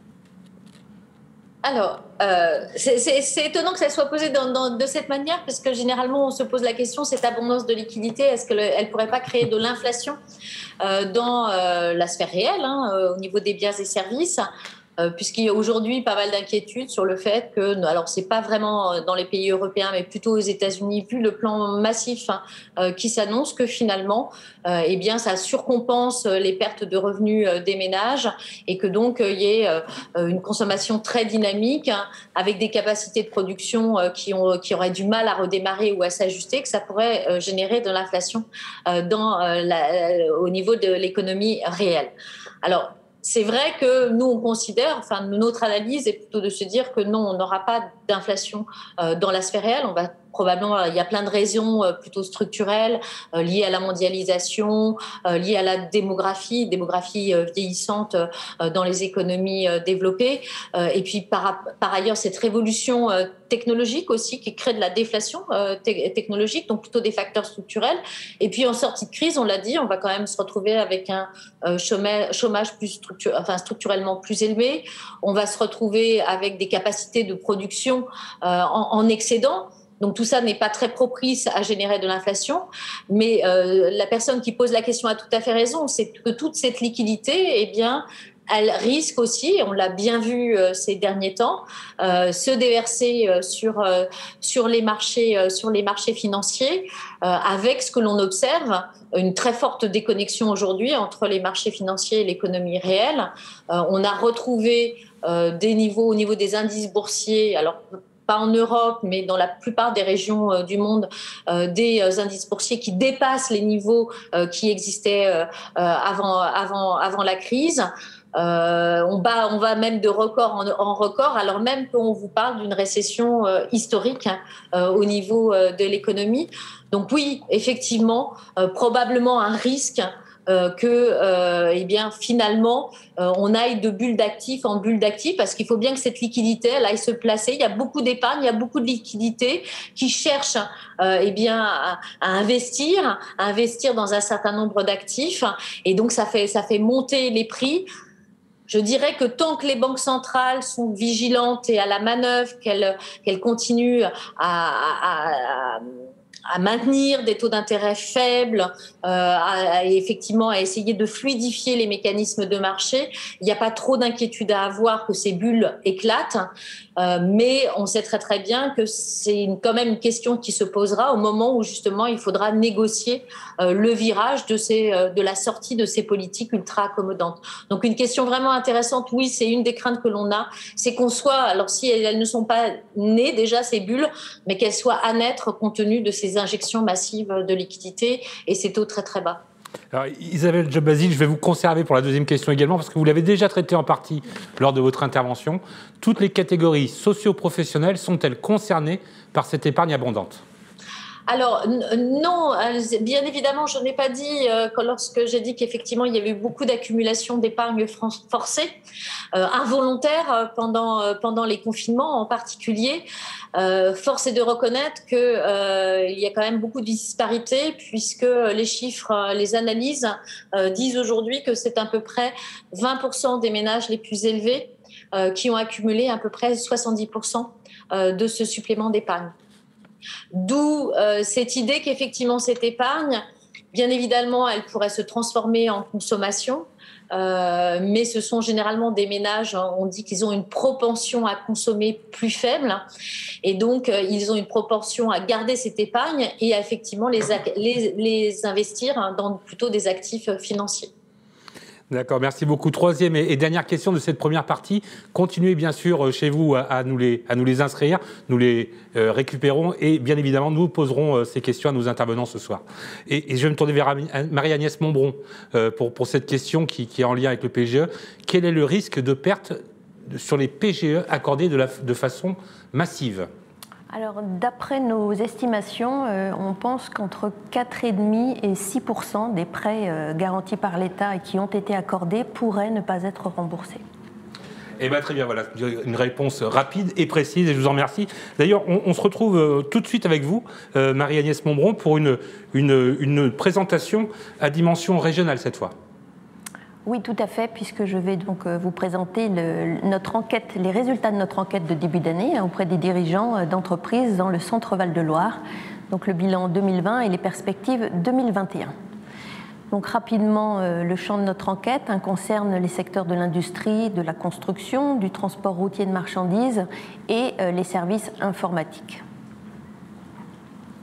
Alors, en ce qui concerne l'industrie, qui représente 24% des effectifs et de la valeur ajoutée du secteur marchand, donc un quart, ce qui est très important, notre échantillon a concerné donc 292 répondants et 50% des effectifs du secteur, donc c'est vraiment une enquête qui est pertinente. Alors, dans l'industrie, que faut-il retenir sur le slide suivant du jugement des entreprises sur leur niveau d'activité ? Voilà les chiffres clés à retenir. En 2020, le chiffre d'affaires a plongé de 8,4%, les effectifs de 3,5% et les investissements de 8,5%. Ce qu'il faut retenir, c'est que dans les prévisions des chefs d'entreprise pour 2021, le chiffre d'affaires ne rebondirait que de 3,7%. Les effectifs diminueraient toujours de 2,1% et en revanche, il y aura un fort rebond de l'investissement à hauteur de 29,7%. Alors, sur le slide suivant, vous voyez les résultats d'une enquête que la Banque de France a lancée lors du premier confinement. Et nous avons interrogé à peu près les 8500 entreprises nationales sur quel est votre niveau de perception, votre estimation du niveau d'activité par rapport à un niveau jugé normal, le niveau 100. Et je dois préciser pour la véracité statistique que notre échantillon mensuel régional est moins exhaustif que l'enquête annuelle que nous avions conduite en début d'année. Donc ce que vous voyez, c'est que la comparaison des niveaux d'activité sur la période récente par rapport au mois d'avril, qui était le dernier mois complet d'activité avant le confinement, montre trois choses. Le premier, donc on l'a déjà dit, l'impact du deuxième confinement, bien moins prononcé que le premier. Au niveau global, le niveau d'activité industrielle s'est stabilisé depuis plusieurs mois, même s'il est toujours légèrement inférieur à la normale dans certains sous-secteurs. Et puis, il n'y a pas de décalage significatif entre les tendances conjoncturelles nationales et les tendances régionales. Sur le slide suivant, ce qui concerne les chiffres d'affaires dans l'industrie, on a rappelé l'évolution sur les dernières années pour voir déjà quelle était la tendance. Vous voyez que la tendance était déjà à la baisse depuis 2017, 2018, 2019 et l'industrie régionale, fin 2019, avait souffert au quatrième trimestre notamment d'une dégradation des échanges extérieurs, notamment dans l'environnement international qui était tendu avec les relations entre les USA et la Chine. Ce qu'on voit en 2020, c'est que la baisse des chiffres d'affaires aura été de 8,5%, alors que l'année dernière, les industriels anticipaient une reprise assez nette de 2,4%. Avec toute la prudence, bien sûr, qui est de mise, les chefs d'entreprise interrogés anticipent pour 2021 une croissance de leur chiffre d'affaires de 3,7%. Donc un rebond qui n'est pas proportionnel. En ce qui concerne le détail, alors le détail qui est difficilement perceptible, je le vois à l'instant. Ce que l'on peut dire, d'abord sur une année, c'est que vous avez donc en violet, ou rose foncé, ça dépend, vous avez le recul du chiffre d'affaires global et puis en rose les exportations. Ce que l'on peut dire, c'est que le recul des exportations a été en moyenne plus prononcé que le recul du chiffre d'affaires global. Pour l'ensemble du secteur, moins 12,6 à l'export contre moins 8,4. Ce que ce graphique reflète comme trait majeur de cette crise, c'est que, Madame Jobrasi d'ailleurs l'a précisé, cette crise elle a été caractérisée par des divergences sectorielles inhabituelles en fonction de l'impact variable des mesures de confinement sur l'activité. Par exemple, l'industrie agroalimentaire a pu préserver son chiffre d'affaires. La fabrication des matériels de transport, elle, en revanche, a été frappée de plein fouet par la crise. Les autres secteurs industriels enregistrent des baisses de chiffre d'affaires proches de la moyenne régionale, même si, au niveau des agrégés, on voit des divergences, et c'est ce que nous verrons dans un deuxième temps. Si on se tourne vers les prévisions des chiffres d'affaires en 2021, il devrait y avoir un slide qui fait apparaître ces prévisions 2021, vous voyez que par un effet miroir, on table sur une reprise de l'activité globale de 3,7%, avec des exportations un peu plus dynamiques que la demande interne, par exemple dans l'agroalimentaire ou les autres produits industriels comme la cosmétique et la métallurgie. Alors bien sûr, ce rebond était attendu de façon générale, et ce sont les secteurs dont les chiffres d'affaires ont été le plus impactés en 2020 qui anticipent le redressement le plus fort. Toujours à interpréter avec une grande prudence compte tenu de la faible visibilité induite par un contexte sanitaire mouvant. Sur le slide suivant, un focus sur les autres produits industriels, sur lequel nous avons fait un petit coup de projecteur pour les secteurs de la fabrication des autres produits industriels, parce que c'est un secteur qui représente à lui seul plus de 50% des effectifs industriels. Vous voyez des performances très contrastées, et sans grande surprise, le seul secteur en positif, c'est le secteur de la pharmacie, malheureusement, qui a bénéficié d'une demande soutenue en 2020 comme l'agroalimentaire. Et puis tous les autres sous-secteurs ont vu leur chiffre d'affaires reculer d'au moins 10%. C'est très visible, notamment dans les secteurs de la cosmétique. Mesdames, il faut continuer à vous maquiller, même si vous êtes masquées en télétravail et du téléhabillement. Et puis aussi dans certaines industries de biens intermédiaires, métallurgie, caoutchouc, plastique, qui ont notamment subi un fort recul d'activité dans l'industrie des transports, et les secteurs de l'imprimerie, travail du bois, qui voient leur chiffre d'affaires reculer d'environ 10%. 2021, effet miroir inverse. Grosso modo, le rebond est à la mesure du choc de 2020 sur les chiffres d'affaires. L'emploi, si nous nous tournons vers les résultats de notre enquête sur les effectifs, quelques observations. Donc après une année 2019 qui avait été positive en termes de création d'emplois, la réduction des effectifs industriels en 2020 a été significative, moins 3%, mais malgré tout relativement contenue par rapport à l'amplitude du choc d'activité. Et on voit là les effets de toutes les mesures de soutien aux entreprises et à l'emploi, en particulier bien sûr les dispositifs de chômage partiel. En revanche, au sein de l'emploi dans sa globalité, il y a eu un ajustement sur la partie intérimaire avec une réduction de pratiquement 25%. Et par sous-secteur, de fortes contractions plus importantes de main-d'œuvre dans les secteurs les plus touchés par la crise sanitaire, c'est normal. La fabrication des matériels de transport, et ailleurs, la baisse n'est de l'ordre que de 3,4% environ dans l'agroalimentaire. Je ne vais pas rentrer plus avant dans le détail, on va regarder ce qui se passe pour 2021. Et 2021, le redressement de l'activité industrielle, malheureusement, ne s'accompagnerait pas, d'après notre enquête, d'une progression des effectifs, mais à nouveau d'une diminution de 2,1%, hormis dans l'agroalimentaire et quelques sous-secteurs. Donc cette confirmation, cette tendance de l'emploi, malheureusement, elle confirme nos prévisions et celles de nombreuses personnes. La détérioration du marché de l'emploi va vraisemblablement se décaler sur l'année 2021. Sur la partie investissement, là aussi, sans grande surprise, alors que les investissements avaient progressé jusqu'en 2019, ils se sont fortement réduits en 2020 du fait du report de nombreux projets. Les plus fortes contractions sont logiquement enregistrées dans la fabrication de matériel de transport avec presque moins 30%, alors que ces dépenses sont quasiment stables dans l'industrie agroalimentaire. Et puis dans les autres secteurs, les variations sont particulièrement sensibles d'un secteur à l'autre, notamment les investissements dans l'industrie pharmaceutique qui ont très logiquement augmenté, alors qu'ils reculent de 25% environ dans d'autres industries de biens intermédiaires. S'agissant des prévisions d'investissement en 2021, alors là, le rebond attendu est plus fort que ce que nous imaginions lorsque nous avons lancé cette enquête.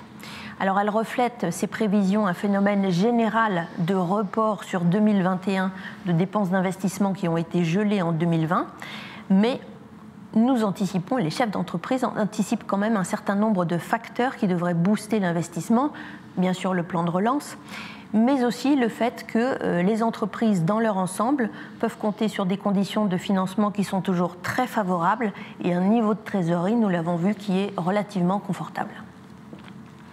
Rapidement, la rentabilité, peut-être ce qu'il faut retenir de la rentabilité, c'est que si on peut afficher en même temps les prévisions 2021, si vous voulez bien, c'est le comportement dans l'industrie. On voit que comme dans tous les autres secteurs, les mesures sanitaires ont pesé directement ou indirectement sur les marges des entreprises et notamment parce qu'elles n'étaient pas nécessairement en capacité de répercuter ces coûts sur leurs prix.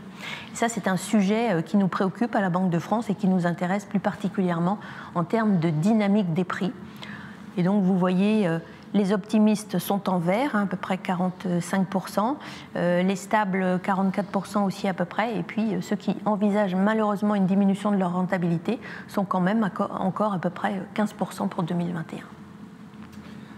La construction a été particulièrement touchée et impactée en 2020. Marie-Agnès Montbron, ouvrons ce chapitre avec un regard plus optimiste pour 2021.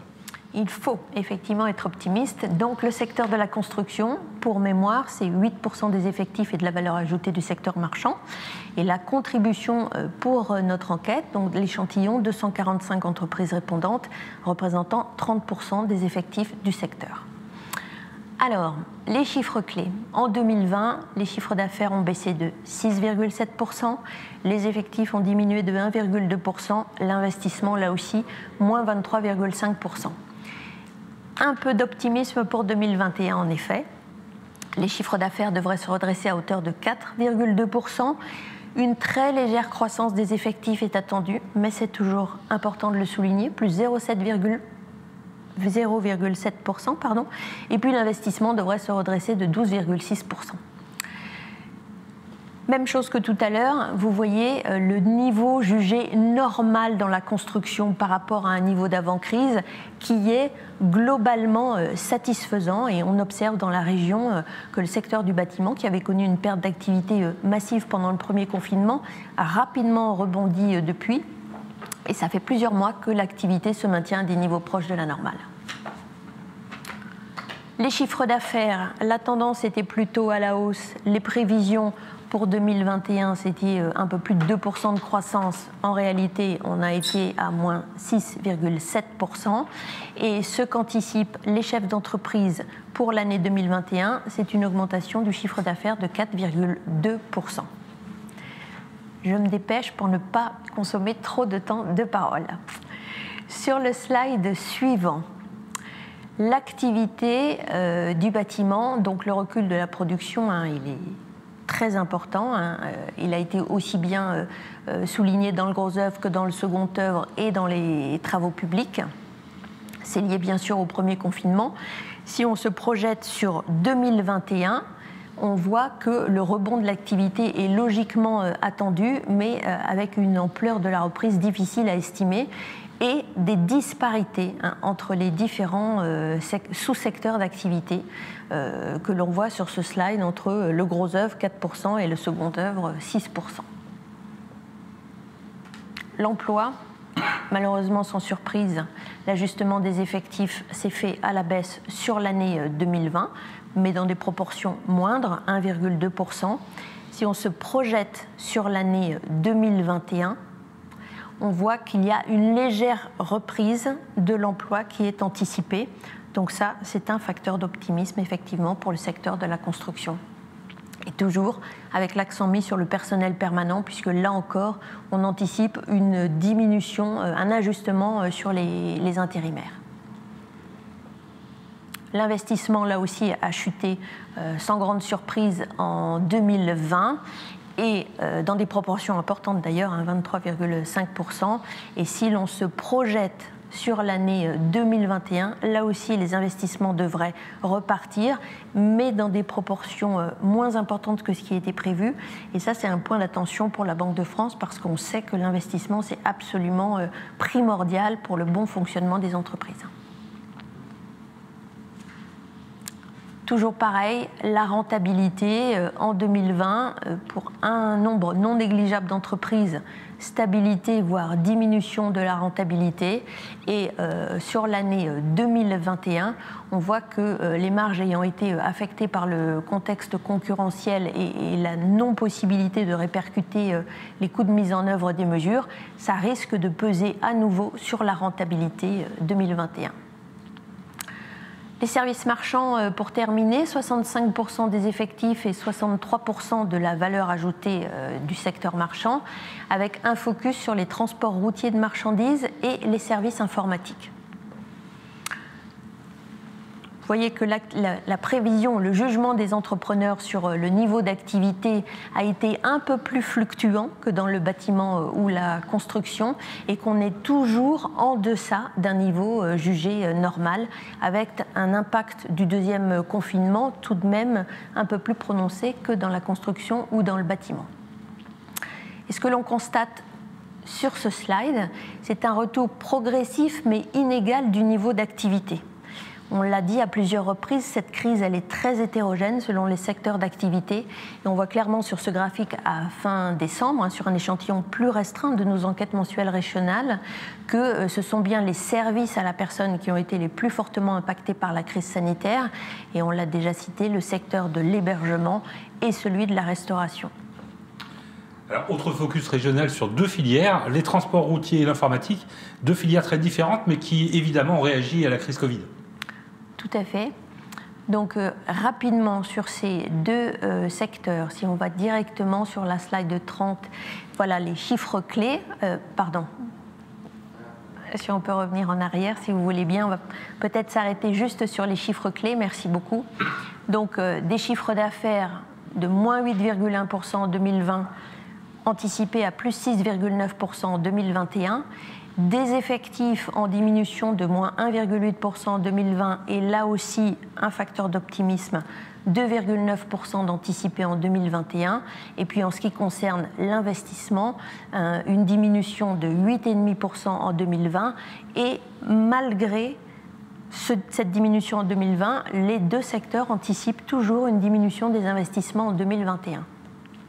Alors comme je vois que j'ai été très bavarde et que je vous ai parlé des chiffres clés, on peut peut-être aller directement sur le dernier slide qui reprend, puisque vous aurez l'ensemble du support, puisqu'on a vu les chiffres clés.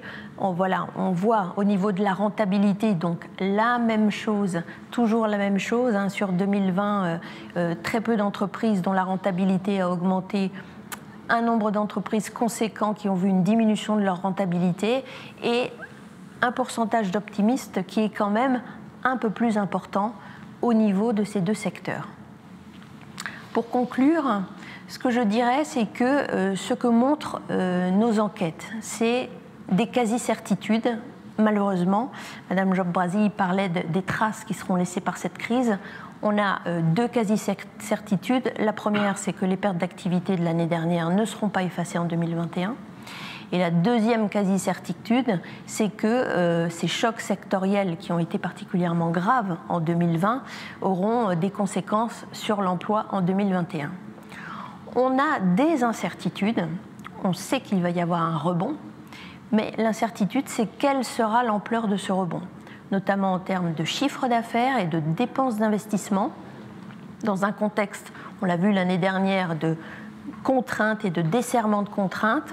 Et cette absence de visibilité va très vraisemblablement peser lourd sur les évolutions constatées en termes de chiffre d'affaires et de dépenses d'investissement pour l'année prochaine. Ou plus exactement pour 2021, puisque nous sommes déjà en 2021. Et oui, nous sommes déjà en 2021. Merci Marie-Agnès de Montbron. Nous allons faire une deuxième pause pour poser vos questions à nos invités. Et nous allons commencer par cette autre question que je découvre là aussi en même temps que vous. enfin, si tant est que je puisse la découvrir d'ailleurs, puisque pour l'instant elle ne s'affiche pas encore, mais compte tenu du nombre de questions que vous nous avez déjà envoyées, je suppose qu'effectivement il y a peut-être un temps particulier à utiliser. Alors, peut-on dire que l'économie de la région fait preuve d'une forte résilience comparée à d'autres territoires, notamment l'investissement industriel? Peut-être une réponse en deux parties, peut-être Marie-Agnès Montbron dans un premier temps, et peut-être vous aussi, Président François Bonneau. Merci. Mais je suis sûre que nous allons être d'accord pour répondre oui. Oui, tout à fait, parce que quand on regarde les résultats de cette enquête, au niveau des autres régions françaises, on est vraiment dans la moyenne. On est vraiment dans la moyenne et même sur certains secteurs, notamment industriels, on se situe plutôt bien. Donc oui, la région a fait preuve d'une forte résilience et elle a de nombreux atouts, je pense, pour aborder le mieux possible cette sortie de crise. Monsieur Bonneau. Oui, c'est mieux sur Centre-Val de Loire que sur d'autres régions.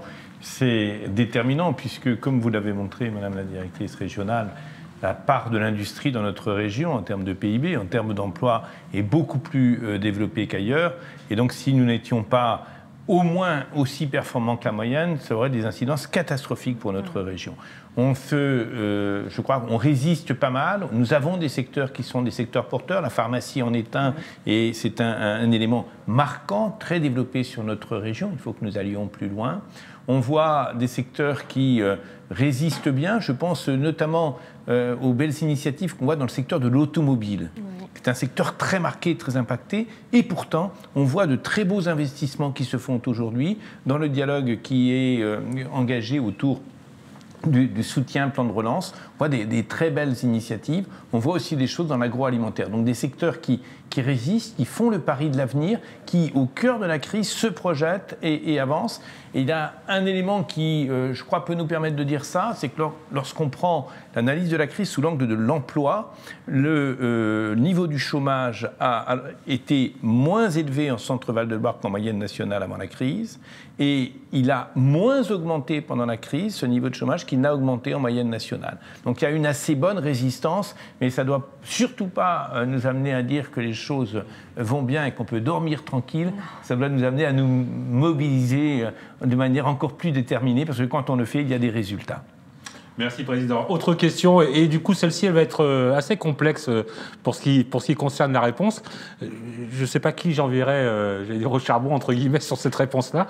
En tout cas, ne peut-on pas penser qu'une partie au moins des intérimaires seront embauchés en CDI en 2021 ? Qui veut répondre et jouer, Madame Irma, peut-être Marie-Agnès Montbron, peut-être que vous avez la capacité de pouvoir nous éclairer. Madame Irma, sûrement pas. Non, je n'ai pas la réponse à cette question. Ce que je peux dire comme élément de contexte, c'est que l'emploi intérimaire a toujours été considéré comme un indicateur avancé de la situation de l'emploi. Donc c'est quelque chose qu'on regarde avec beaucoup d'attention. Et effectivement, on voit que la façon dont évolue l'intérim donne un bon indicateur de l'évolution de l'emploi. Après, être en capacité de dire si des intérimaires seront embauchés définitivement en CDI, là, la boule de cristal s'opacifie beaucoup. Bon, petite précision quand même, on a aujourd'hui des intérimaires en CDI, Président. Oui, bien sûr. Juste pour dire que c'est une question très intéressante, parce que la part des jeunes dans l'intérim est importante. C'est souvent le passage par lequel on arrive à un emploi CDD, un emploi CDI. Et aujourd'hui, on sait l'angoisse de la jeunesse par rapport à cette crise. Comment va-t-on en sortir ? Quel itinéraire professionnel je vais pouvoir me créer là-dedans ? Et il faut que nous soyons hyper attentifs. Ce sont des jeunes qui ont vu leur taux de chômage augmenter le plus dans la population active aujourd'hui. Donc c'est vraiment une question centrale. Il faut observer ça avec la plus grande des attentions. Merci beaucoup. Deuxième pause terminée. On reviendra à vos questions un petit peu plus tard dans la soirée. Nous allons entamer maintenant la troisième partie, et peut-être celle qui nous intéresse le plus, puisqu'on va rentrer un peu dans la proximité avec l'enquête de Loire-et-Orléans Éco, avec une étude réalisée sur un échantillon de 450 entreprises. En effet, Philippe, nous avons enquêté 450 dirigeants du Loiret par téléphone entre le 7 et le 19 janvier 2021. Et comme vous le disiez en introduction, l'étude a été réalisée en partenariat avec le Crédit Agricole Centre-Loire. Comment avons-nous procédé? Alors, sur un échantillon de 450 chefs d'entreprise de TPE-PME du Loiret, nous avons interrogé 126 entreprises du BTP, 208 entreprises industrielles et 116 entreprises relevant du secteur des services aux entreprises. Nous les avons également répertoriées par taille d'entreprise, donc 291 entreprises de 1 à 9 salariés et 159 entreprises de 10 salariés et plus. Alors, vous allez voir que les résultats au niveau départemental, ils corroborent avec les résultats de l'étude régionale qui vient d'être présentée par Madame de Montbron, à quelques détails près. Alors, pour commencer, je vous propose de vous montrer les résultats des questions posées pour connaître l'état d'esprit des dirigeants et mesurer leur morale. En premier lieu, nous leur avons demandé de nous définir les qualificatifs qui caractérisent le mieux leur état d'esprit au moment de l'enquête en leur soumettant des qualificatifs. Alors, 52% d'entre eux sélectionnent les qualificatifs à résonance positive. Confiant, optimiste, serein, audacieux. En revanche, on a 45% des entreprises qui sélectionnent des qualificatifs à résonance négative comme inquiet, attentiste, méfiant, angoissé. Sur le graphique à droite, nous leur avons également demandé de mesurer sur une échelle de 1 à 10 leur morale. Et là, nous avons, si on fait l'addition des pourcentages, 53% des interrogés qui donnent une note comprise entre 7 et 10, ce qui est conforme aux chiffres du graphique d'à côté sur les qualificatifs à résonance positive. Donc globalement, on voit des dirigeants qui tentent de garder le moral malgré la crise. Alors, cependant, ils semblent inquiets pour l'économie de la France. Là, on le voit ici, quand on les interroge sur leur perception du contexte politique, social et économique et du climat général des affaires en France en 2020, 69%, donc 7 entreprises sur 10, estiment que celle-ci a été défavorable, voire très défavorable. Et sur le graphique d'à côté, quand on leur demande quel bilan ils font de l'évolution de la situation économique de la France au cours de l'année 2020, comparée à l'année 2019, là, on a une large majorité, 92%, si on additionne les barres en rouge, qui estiment que la situation économique de la France s'est dégradée. Donc, parmi ces 92%, on le voit ici, plus d'un tiers qui estiment que cette situation s'est dégradée et qu'elle est moins favorable que lors de la crise de 2008-2009. Alors, pour 2021, ils resteront tout aussi inquiets. On voit qu'ils semblent plutôt pessimistes en ce qui concerne l'évolution de la situation économique de la France. On a seulement 11% qui envisagent des perspectives de croissance. Tout le restant anticipe une récession pour l'économie française, voire même une récession plus forte qu'en 2020 pour 31% des interrogés. Si on regarde le tableau à droite, les industriels sont dans cette perception, ainsi que les entreprises de plus de 10 salariés. D'ailleurs, dans les commentaires que les dirigeants nous ont faits au cours de l'enquête, ils nous ont expliqué, pour expliquer cette inquiétude, ils nous ont dit qu'ils redoutaient que les aides financières que l'État a octroyées ne masquent une réalité qui serait très compliquée. Ils craignent même des faillites en masse pour certains. Alors ici, on aborde la perception sur leur propre activité en 2020. Globalement, l'activité a été plutôt jugée satisfaisante pour une large majorité des interrogés, puisque la moitié déclare que leur activité a été correcte et 19% qu'elle a été très satisfaisante. Là aussi, dans les commentaires que les dirigeants nous ont faits, certains nous disaient que les carnets de commandes étaient déjà remplis pour 2020, et donc avant la crise, ce qui expliquerait cette activité plutôt correcte. Elle reste néanmoins insuffisante, on le voit toujours sur le graphique, pour 28% des interrogés, et notamment sur le tableau à droite pour les industriels et les prestataires de services qui ont connu pour certains des fermetures administratives, notamment le secteur événementiel. En ce qui concerne le BTP qui fait état d'une activité globalement stable, voire satisfaisante pour 8 entreprises sur 10, là, on peut estimer que le secteur a rebondi rapidement. Tout à l'heure, vous l'évoquiez, Madame de Montbron, après l'arrêt des chantiers lors du premier confinement. Alors, on vient de voir que les dirigeants ont une perception plutôt correcte en ce qui concerne leur propre activité, mais ils prennent la mesure quand même de l'impact de la crise sur cette activité. Ici, on a plus de 2 tiers des interrogés qui déclarent avoir été impactés négativement par la crise sanitaire. C'est particulièrement notable chez les industriels et les entreprises de plus de 10 salariés. De moins de 10 salariés, pardon. Alors, dans les observations que les dirigeants nous ont données, en plus des fermetures administratives qu'ils ont subies pour certains, d'autres nous disent qu'avoir eu des dépenses qui ont été des dépenses imprévues liées à la crise sanitaire, l'achat de matériel sanitaire tel que les masques, le gel hydroalcoolique, tout ça étaient des dépenses supplémentaires qui ont pesé sur l'activité.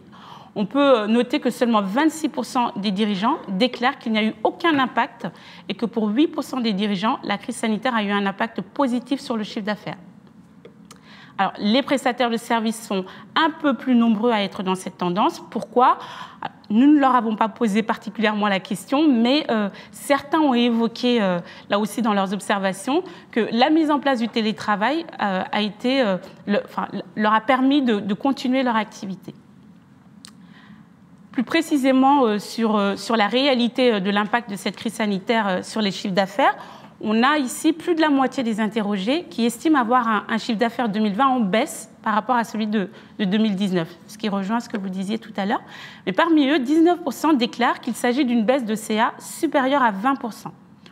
On voit sur le tableau à droite que ce sont les industriels qui sont particulièrement concernés. Parmi la majorité de ceux qui déclarent un chiffre d'affaires en recul, on a quand même un quart qui affirme que ce recul est supérieur à 20%. Alors pour 2021, là, on a 8 entreprises sur 10 qui envisagent une activité stable ou en progression. Dans le BTP, par exemple, certains dirigeants, là aussi dans les observations qu'ils nous ont faites, parce que c'est une enquête qualitative, on demande aux entreprises de justifier les réponses qu'ils nous donnent. On leur demande de nous faire des commentaires. Et là, on a certains qui nous disent qu'ils sont confiants sur les chantiers parce que certains Français ont pu épargner et pourraient débloquer cette épargne pour lancer d'éventuels travaux. On l'évoquait tout à l'heure. Alors, il faut toutefois noter que près de 17% des interrogés anticipent une dégradation de leur activité.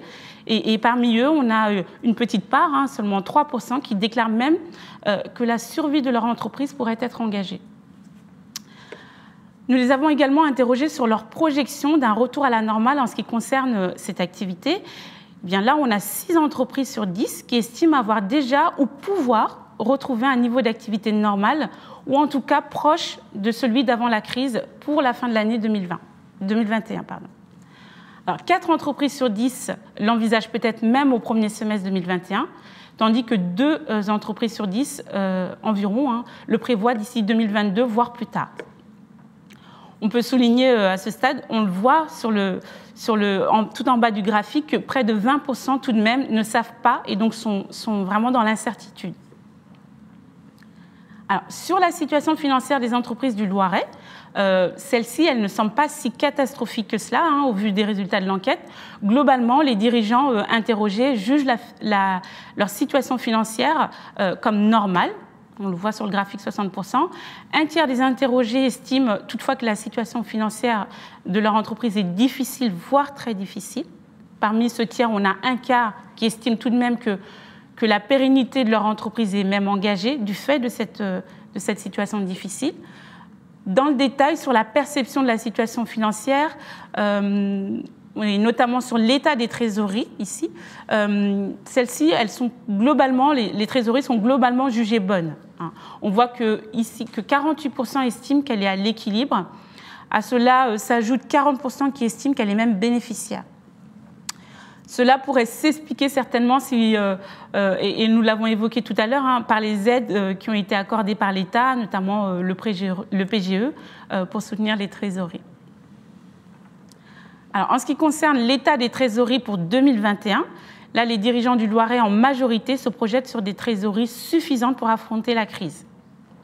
Puisqu'on a un peu plus de 7 entreprises sur 10 qui anticipent une trésorerie plutôt stable, contre 15% qui prévoient une détérioration et 12% qui envisagent une amélioration. Alors, sur le plan des résultats, qui est aussi un bon indicateur de la santé des entreprises, seulement 29% des entreprises estiment avoir une rentabilité en baisse en 2020, contre une large majorité qui déclare leur rentabilité d'exploitation stable et 10% qu'elle est en hausse. Donc, au global, 7 entreprises sur 10 qui estiment être bien performantes, hein, je dirais, en 2020. Alors, nous leur avons demandé ce qui caractérise les produits d'exploitation. La moitié des interrogés déclarent ici que les produits d'exploitation permettent de dégager un excédent. Mais parmi eux, on a 28% qui estiment que cela reste insuffisant pour procéder à des investissements significatifs. Autre donnée importante, seulement 12% déclarent qu'ils ne permettent pas de couvrir les charges d'exploitation de l'entreprise. Alors, au cours de l'enquête, nous les avons également interrogés sur la situation vis-à-vis des paiements en 2020. Je n'ai pas mis la diapositive ici, hein, mais vous retrouverez les éléments dans l'intégralité de l'étude qui sera mise en ligne. La plupart des dirigeants font état de délais de paiement qui se sont allongés, d'un nombre de réclamations clients qui a progressé également, ainsi que le nombre d'impayés. Merci. On va continuer sur cette étude départementale. On l'a vu, les chefs d'entreprise ont une vision plutôt positive, hein, pour un très grand nombre d'entre eux, et c'est une des premières leçons à tirer de cette étude départementale. Et il y a un autre vecteur, c'est les investissements programmés, hein, qui sont des indicateurs majeurs pour évaluer la dynamique économique des entreprises. Qu'en est-il pour le Loiret? Alors, sur le plan des investissements en 2020 pour le Loiret, ici on a 6 entreprises loiretaines sur 10 qui affirment avoir gelé leurs investissements. Ça rejoint ce que vous disiez tout à l'heure, Madame Montbron. C'est notable chez les prestataires de services qui sont 63% à être dans ce cas de figure. On voit ici. Pour les investissements réalisés en 2020, cela concerne essentiellement du renouvellement de matériel ou des investissements sur les moyens de production. Alors, pour 2021, sur le graphique à droite, les investissements resteront gelés pour les entreprises du Loiret. Seulement un tiers des entreprises interrogées a des projets d'investissement. Mais la grande majorité, on le voit ici, 7 entreprises sur 10 comptent reporter ces projets d'investissement. C'est le cas notamment des prestataires de services. Alors, on peut noter qu'à ce stade de la restitution, tous les indicateurs que nous avons pu voir au cours de l'étude départementale sont en phase avec les résultats de l'étude régionale, sauf en ce qui concerne ici les investissements en 2021.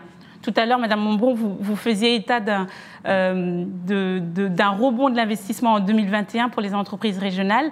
Cela n'apparaît pas vraiment ici pour les entreprises loiretaines, mais voilà, c'est le résultat de ce que les entreprises du département ont pu nous dire. Alors, donc les dirigeants du Loiret se semblent vraiment plus prudents sur le plan des investissements. Alors, en ce qui concerne l'emploi et notamment l'évolution des effectifs hors intérim, je précise bien, au cours de l'année 2020, l'impact reste relativement limité. On observe une tendance globale à la stabilisation des effectifs qui est sans doute liée au dispositif mis en place par le gouvernement en ce qui concerne le chômage partiel. Pour 2021, les dirigeants envisagent majoritairement de stabiliser les effectifs. Néanmoins, on a 28% tout de même qui envisagent de recruter du personnel supplémentaire quand seulement 5% prévoient d'en diminuer. Ce qui est plutôt de bon augure, hein, je vais dire, pour l'activité économique. Alors, en résumé, en 2020, pour les dirigeants du Loiret, nous pouvons dire qu'ils semblent inquiets pour l'économie de la France, mais moins pour leur propre activité. On a tout de même pu noter certaines disparités entre les secteurs d'activité. Le BTP et les prestataires de services semblent mieux s'en être sortis que l'industrie, qui a souffert un peu plus de la crise au vu des indicateurs. Par taille d'entreprise, les petites entreprises, donc de 1 à 9 salariés, sont celles qui ont le plus pâti de cette crise sanitaire au niveau du Loiret. Les effectifs ont été globalement maintenus. La majorité des entreprises, en ce qui concerne les investissements, ont été gelées en 2020. Alors pour 2021, les dirigeants du Loiret restent tout aussi pessimistes en ce qui concerne l'évolution de la situation économique de la France, parce qu'ils redoutent certainement une crise durable, hein, c'est ce qu'ils nous ont dit dans les observations. Mais en ce qui concerne leurs prévisions sur leur propre activité, les dirigeants du Loiret sont moins pessimistes. Certains disent, je cite, « Cela ne peut pas être pire que 2020 ». C'est ce qu'ils nous ont dit. Ils envisagent majoritairement un retour à la normale en ce qui concerne leur activité d'ici la fin 2021. Globalement, ils prévoient de consolider les effectifs, mais ils restent toujours aussi prudents sur les investissements pour 2021. Alors, ce qu'on peut retenir, c'est que les résultats de notre enquête loiretaine témoignent donc d'une reprise d'activité qui sera très progressive pour les entreprises. Et pour terminer, je tiens à en profiter pour remercier les entreprises qui sont en ligne avec nous. Certaines sont avec nous et sont panélistes depuis des années déjà, et donc je tiens à les remercier très chaleureusement. Oui, merci à eux, parce qu'effectivement, pouvoir mesurer ce sentiment de la part des chefs d'entreprise, c'est quelque chose d'assez important pour pouvoir bien comprendre dans quel état d'esprit ils se trouvent avant d'entamer cette phase de 2021 qui, on l'espère, sera aussi l'année de la reprise, puisque nous sommes déjà dedans. On espère qu'arrivé proche de l'hiver prochain, nous aurons entamé un stade. Nous allons pouvoir maintenant passer à cette troisième série de questions que vous nous avez confiées et auxquelles nous allons essayer de répondre. Et je vais peut-être me tourner à nouveau vers Marie-Agnès de Montbron pour cette question-là. Le recours au PGE va-t-il avoir une influence sur la notation Banque de France ? Alors, cette notation Banque de France est un sujet qui inquiète beaucoup. Et pour répondre très rapidement, sans rentrer dans les détails techniques, notre cotation Banque de France est dite à titre d'expert, c'est-à-dire que non seulement elle s'appuie sur des éléments financiers, mais elle s'appuie sur des éléments extra-financiers, des éléments qualitatifs qui sont le résultat des entretiens que nous menons avec les entreprises. Ce qui s'est passé dans la campagne de cotation 2020, c'est que nous avons étudié les bilans 2019, qui globalement étaient bons, et sur les éléments extra-financiers, nous avons pris en compte le contexte de 2020, qui lui était très mauvais. Donc on va dire que l'un a pondéré l'autre en termes de cotation, et sans rentrer dans les détails, nous n'avons pas dégradé plus d'entreprises en termes de cotation sur cette campagne 2020 que l'année précédente. Sur la campagne de cotation 2021, donc sur les bilans 2020, ce que nous anticipons, c'est le phénomène inverse. On va donc regarder des comptes 2020 qui vraisemblablement seront dégradés par rapport à 2019. En revanche, en termes d'éléments extra-financiers et de contexte, on anticipe bien sûr que les chefs d'entreprise vont nous dire qu'ils envisagent une reprise de leur activité. Donc on va avoir cet effet de balance un peu en sens inverse, si j'ose dire. Donc bien sûr que les entreprises qui ont bénéficié d'un PGE, c'est pris en compte dans les éléments financiers, mais la campagne de cotation 2021, comme toutes les campagnes de cotation, ne tient pas compte à l'exclusif des résultats financiers, et j'espère que ces éléments sont de nature à apaiser les éventuelles inquiétudes de ceux ou celles qui ont posé cette question-là. Très bien, effectivement, si vous avez pu en rassurer quelques-uns, peut-être celui qui a proposé cette question, qui était peut-être inquiet. Autre question, et c'est peut-être à François Bonneau qu'on proposera d'y répondre, parce qu'effectivement, la réponse ne sera pas simple, mais on parle des aides publiques. Alors justement, François Bonneau, malgré les aides publiques, pourra-t-on éviter les défaillances d'entreprises dans les mois à venir ? Je serais tenté de dire non, il sera bien difficile d'éviter les défaillances. C'est l'ampleur qui pourra être importante à évaluer aujourd'hui. Tout à fait. Nul ne peut raisonnablement dire qu'il n'y aura aucune défaillance.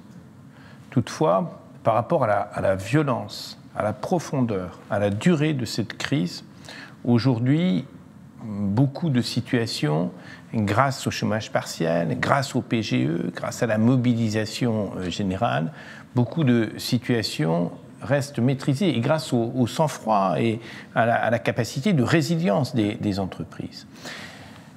Situation maîtrisée qui nous permettent de penser que, oui, nous pouvons, pour l'essentiel, passer ce cap. Mais non pas de manière passive. Tout à l'heure, je regardais la manière dont est utilisé et mobilisé le PGE.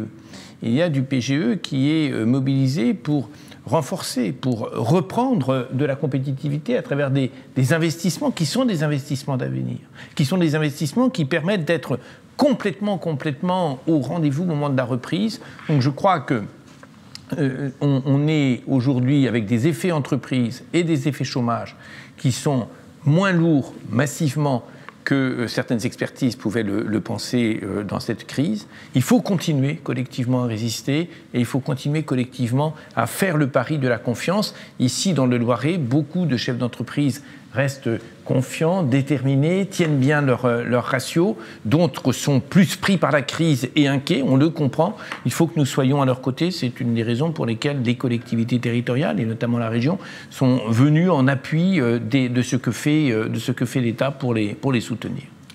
Merci beaucoup. C'est la fin de ces questions. Nous aurons l'occasion d'y répondre à nouveau pour celles qui n'ont pas trouvé leur place immédiatement dans les jours à venir et vous pourrez les trouver, évidemment, questions et réponses sur le même espace. Ça va être le moment de clôturer cette présentation annuelle. J'espère que vous aurez trouvé pour certains des études une vision possible pour votre entreprise, que vous aurez trouvé aussi dans l'optimisme loiretain qui s'est exprimé par le biais de l'étude Loire-et-Orléans Éco, aussi source d'espoir. Et c'est important aujourd'hui d'être dans l'espérance, mais surtout d'agir pour faire en sorte que demain soit véritablement meilleur. On ne l'aura jamais aussi bien dit qu'aujourd'hui. Président François Bonneau, le mot de la fin, l'une des conclusions de notre soirée, la première est pour vous. Mais tout d'abord, pour vous dire que nous sommes encore en plein dans cette crise et que la manière dont on en sortira va quand même dépendre de la durée, de notre capacité, par le vaccin, à maîtriser ce qui crée aujourd'hui la complexité, la difficulté, l'inquiétude. C'est important également de situer la durée parce que le comportement des consommateurs avec cette problématique qui est celle de l'épargne, c'est un élément assez fondamental de la sortie de crise. Et aussi longtemps que nous aurons des perspectives très très très brouillées sur l'horizon de sortie de crise, aussi longtemps il sera difficile, je crois, de remobiliser notre économie, de la faire redémarrer par un niveau de consommation. Et puis, il y a un autre point sur lequel je veux insister, et les résultats de l'enquête sont à cet égard, les enquêtes sont à cet égard assez intéressants. Je crois que beaucoup de chefs d'entreprise sont, dans ce moment particulier, hyper combatifs, et ils ont raison. Pourquoi ?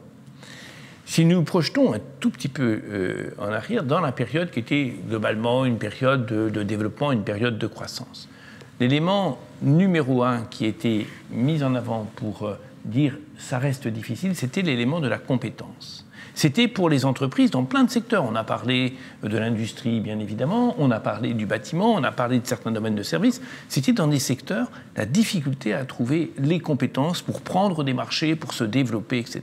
Eh bien, si dans ce moment précis, en utilisant le chômage partiel, en utilisant les dispositifs de formation, en utilisant, j'en dirai un mot, les dispositifs de stage de formation, si dans ce moment précis, nos entreprises arrivent non seulement à résister, mais à maintenir les compétences, à développer les compétences pour être complètement performantes au moment de la sortie de crise, je crois qu'on sortira plus vite de cette crise. On en sortira de manière concurrentielle dans un marché ouvert, dans un marché très ouvert.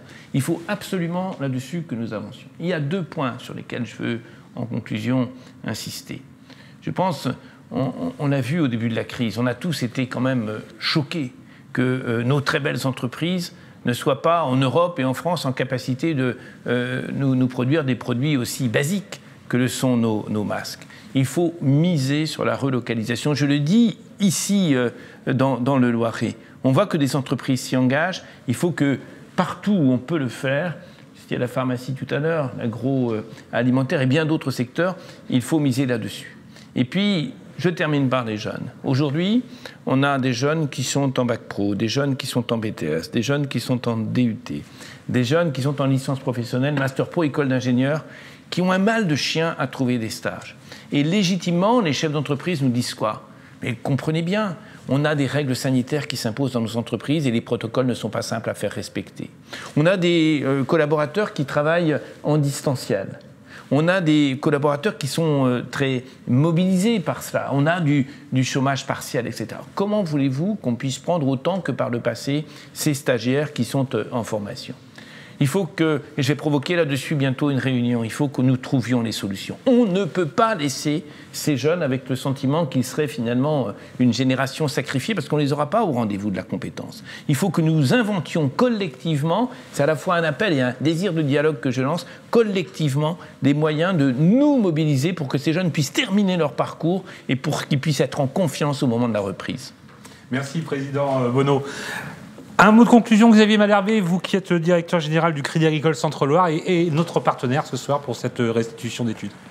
Je partage et je bois du petit lait en écoutant le président François Bonneau sur la formation professionnelle. Ce que j'ai envie de dire en conclusion, c'est peut-être de projeter un peu vers un futur peut-être moins proche, une sortie de crise et regarder finalement quelques aspects positifs. On a vu tout à l'heure, d'ailleurs, Fatih Beda, ça m'a beaucoup frappé. Les chefs d'entreprise sont plutôt confiants pour leur entreprise et plutôt pas confiants pour le reste du monde. Ils n'ont peut-être pas accès aux mêmes médias d'information, c'est peut-être pour ça. Voilà, c'est exactement ça. Bon. Il y a quand même plusieurs aspects qu'il faut prendre en compte et qui sont tout à fait importants et qui vont d'ailleurs en écho à ce que vient de dire le président François Bonneau. Le premier sujet, c'est la vigueur et l'attractivité de notre territoire pour les plans de relance. Je pense qu'il y a dans ces plans de relance une grande ambition autour de sujets sur lesquels on a déjà des positionnements qui sont assez forts dans la région, que ce soit sur l'écologie, mais que ce soit également sur toute la problématique de compétitivité et d'innovation. On est dans un lieu ici où on parle beaucoup d'innovation, de modernisation. Donc on a des atouts à faire valoir et bien sûr de l'inclusion autour de tout ce que nous pouvons faire d'une manière collaborative d'ailleurs entre tous les partenaires sur à la fois notre université, nos systèmes d'alternance, nos systèmes de stage. Et je pense qu'on a beaucoup de choses à faire. Au passage, les intérimaires pourront devenir CDI parce qu'ils sont déjà un peu formés. Et c'est que la plus de difficulté aujourd'hui, c'est de trouver des gens formés sur les métiers où on va employer. Deuxième point, c'est le sujet de l'épargne des ménages. Alors on dit toujours, pour qui épargne, il faut qu'il y ait confiance. Mais pour qui y ait dépense, il faut qu'il y ait confiance aussi. Et donc, cette manne financière qui est extrêmement importante, Isabelle en a parlé tout à l'heure, est quelque chose qui va devoir être adressé. Et je pense que l'offre de service, c'est bien, elle est importante. Et je me faisais la réflexion en vous écoutant tout à l'heure que quand on regarde aujourd'hui l'investissement des ménages, et notamment sur le patrimoine non financé et l'immobilier, il reste, et à mon avis, il restera encore durablement dynamique. On a véritablement, dans ces domaines-là, une volonté de la part des ménages. Et puis la confiance des entrepreneurs, elle est liée aussi aux modalités de sortie de crise. Alors il y a eu des questions tout à l'heure autour de la notation Banque de France, autour du PGE, il va bien falloir le rembourser un jour, ce foutu PGE, etc. Je pense qu'on va avoir autant de cas particuliers qu'on aura d'entreprises ou d'agents économiques, quels qu'ils soient, et qu'il faudra traiter d'une manière totalement ouverte. Et je pense que nous ne ferons pas l'économie collectivement, et nous, établissements bancaires, d'avoir une vision d'un peu d'ingénierie financière, si je peux me permettre ce mot-là. Et d'ailleurs, pour m'expliquer, très clairement, peut-être qu'il faudra imaginer des rallongements de dette pour pouvoir laisser des possibilités d'endettement supplémentaires de façon à réinvestir ou investir des transformations. On a des sujets autour de l'État, aujourd'hui autour des prêts participatifs ou des apports en fonds propres ou en capitaux lourds pour des entreprises. Tout ça, il s'agira de le mettre en musique. Et je suis assez confiant sur notre capacité à tous de trouver la bonne solution au bon moment. Et par ailleurs, il a été dit tout à l'heure qu'il y avait une vision de la reprise de l'investissement. Je pense que ça, c'est un point qu'il faut gérer comme une pépite, parce que les entreprises, quand elles réinvestissent, c'est qu'elles ont confiance ou qu'elles ont un projet, qu'elles ont une stratégie. Et je crois que là aussi, il faut qu'on favorise cet investissement. Si vous me permettez un petit clin d'œil, Président, mais moi, je regarde un peu tous ces sujets d'attractivité des territoires, et je me dis que notre région, elle n'est pas si mal placée que ça pour bénéficier de quelque chose qu'on commence en signaux de moins en moins faibles à percevoir, c'est-à-dire la fin du tropisme de l'agglomération parisienne ou des très grandes agglomérations. Et ce que nous constatons, nous, au quotidien, et d'une manière de plus en plus certaine, c'est qu'on voit un retour vers les territoires de beaucoup de personnes en termes d'investissement, donc d'implantation, puisque finalement le télétravail nous a appris qu'on pouvait travailler 2 jours à Paris et vivre en province, pourquoi pas, en termes d'investissement des entreprises, mais aussi en termes d'emploi. En tant qu'employeur, hein, nous sommes un gros employeur, puisqu'on a plus de 2000 salariés, on embauche plus de 150 personnes par an, on s'aperçoit qu'on n'a jamais eu les CV qu'on a en ce moment. C'est-à-dire de gens qui viennent de Paris, parce qu'ils trouvent que c'est quand même un peu mieux pour vivre. Donc tout n'est pas noir. À nous de jouer sur ces sujets-là et sur ces tendances-là, et ça c'est un travail de tous les partenaires.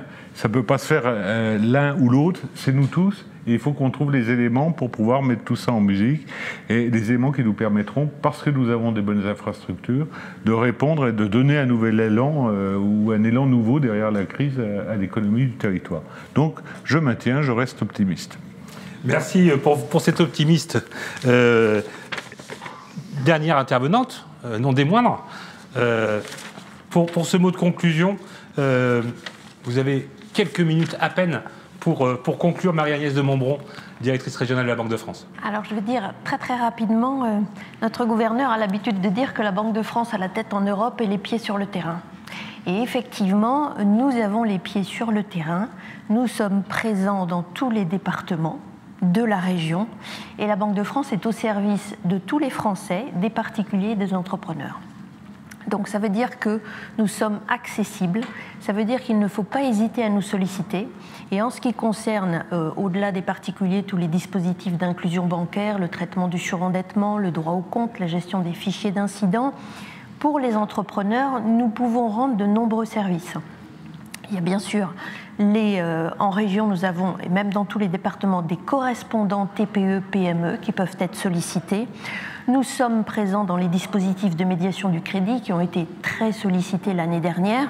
Et puis, dans le cadre de notre mission d'opérateur national de la stratégie d'éducation économique, budgétaire et financière, nous avons développé un portail qui s'appelle MQDE, Mes questions d'entrepreneurs, qui est très facilement accessible.